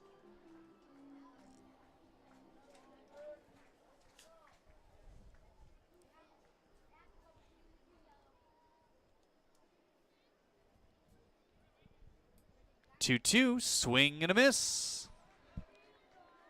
Fastball that had some late bite to it. Back-to-back strikeouts to the top two hitters in the order. I guess Wade, the pinch hitter for Brown.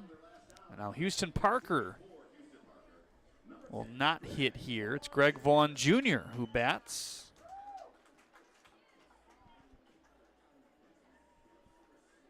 This may be Greg's last at-bat in the USPBL uniform. One I was thinking of, too.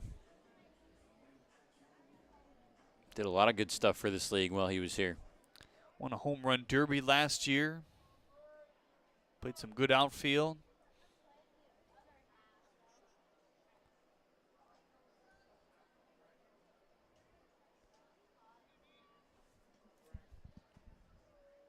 First pitch to Greg. Low and away.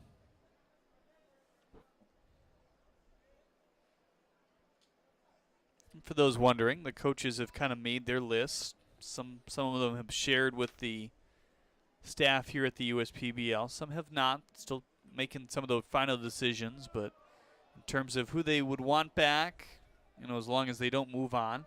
And it will be an interesting offseason because there is only one USPBL player picked up during the middle of the season, which is kind of a rarity over time, even in the COVID year when there was all that stuff going on. I mean, there's some guys that left and went on to affiliate ball. Now the 1-1. Slider away. 2-1 now. Crick kind of stumbled off the mound there. So there could definitely be some guys that get picked up in the offseason. DeSanti could be one of those guys. Ari Sakopoulos could be one of those guys. Drew Galassi. You can't help but feel like some unicorns got to be on that short list. 2-1, fastball away. 3-1 on Parker now.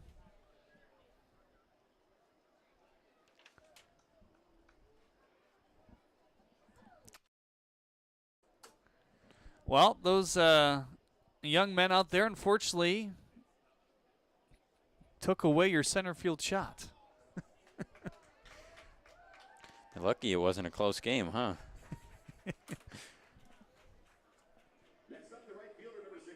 Here's Brian Leaf now. He walked back in the fifth. That's the only time he's gotten on base. Struck out a couple times. We sending somebody out there.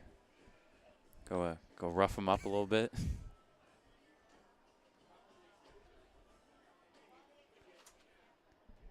(18-5) Beavers in the top of the ninth. 2 outs. Crick looking to finish things off here. Leaf looks at a ball high, 1-0. So Galindo, the only reliever, / I guess starter at points, along with Hibbets, who has not been used here today. Now the 1-0. Slider dips in for strike one.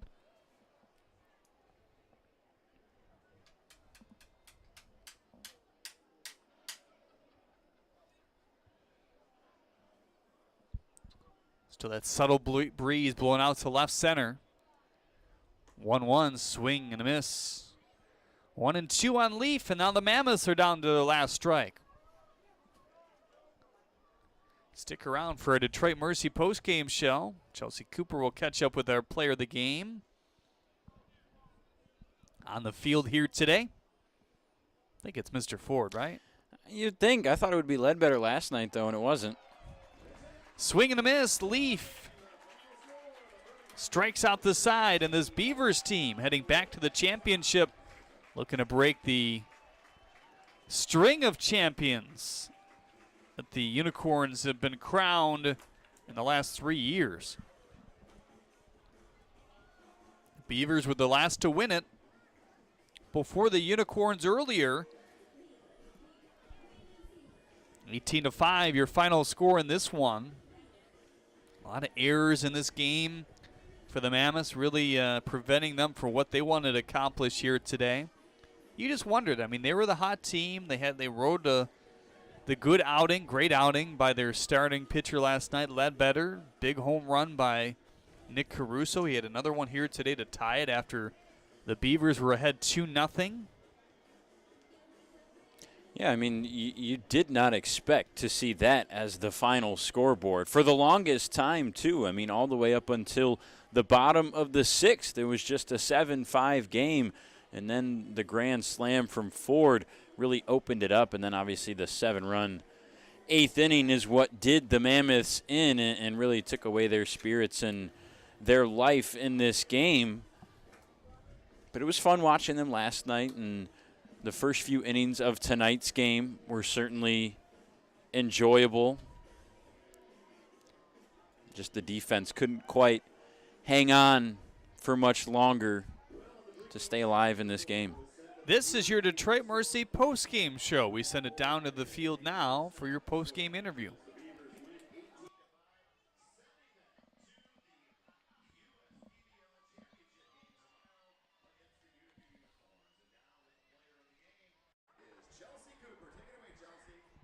All right, thanks, Johnny. I'm here with the Michigan Orthopedic Surgeons player of the game, a very well-deserved for Travius Ford for the Birmingham Bloomfield Beavers.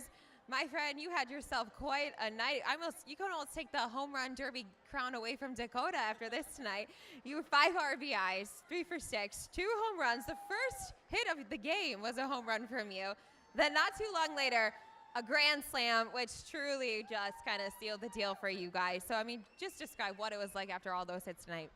Honestly, I mean, you just got to go out there and expect, like, pressure to be a privilege to you. I mean, this is the moments you train for. This is the moments you do all the extra reps and everything for. So it was just nice. It was nice being in the position, and my teammates put me in the best position to make it happen for us. So I'm just thankful, and it's the Lord's will. So. Absolutely. All right. Tomorrow you guys are taking on those defending Unicorns. You guys are fighting for that ring. So what do the Beavers have to do to clinch the title? First things first is put this behind. This is already in the past. It's a new day tomorrow when we wake up. Time to win a ring. Let's get it. Let's get it. All right, you guys. You'll see the Beavers tomorrow versus Unicorns in the championship game. Be here tomorrow at 1 o'clock. We'll see you there. Congratulations, Travius. Nice job. All right, a big 18-5 victory for the Beavers here tonight. 1:05 start tomorrow. Unicorns and Beavers right here on the USPBL Network. An extended pregame show. We'll have some interviews for you, break it down as far as we can before things start, and look forward to another finish of the year. Can the Unicorns repeat? Tune in tomorrow.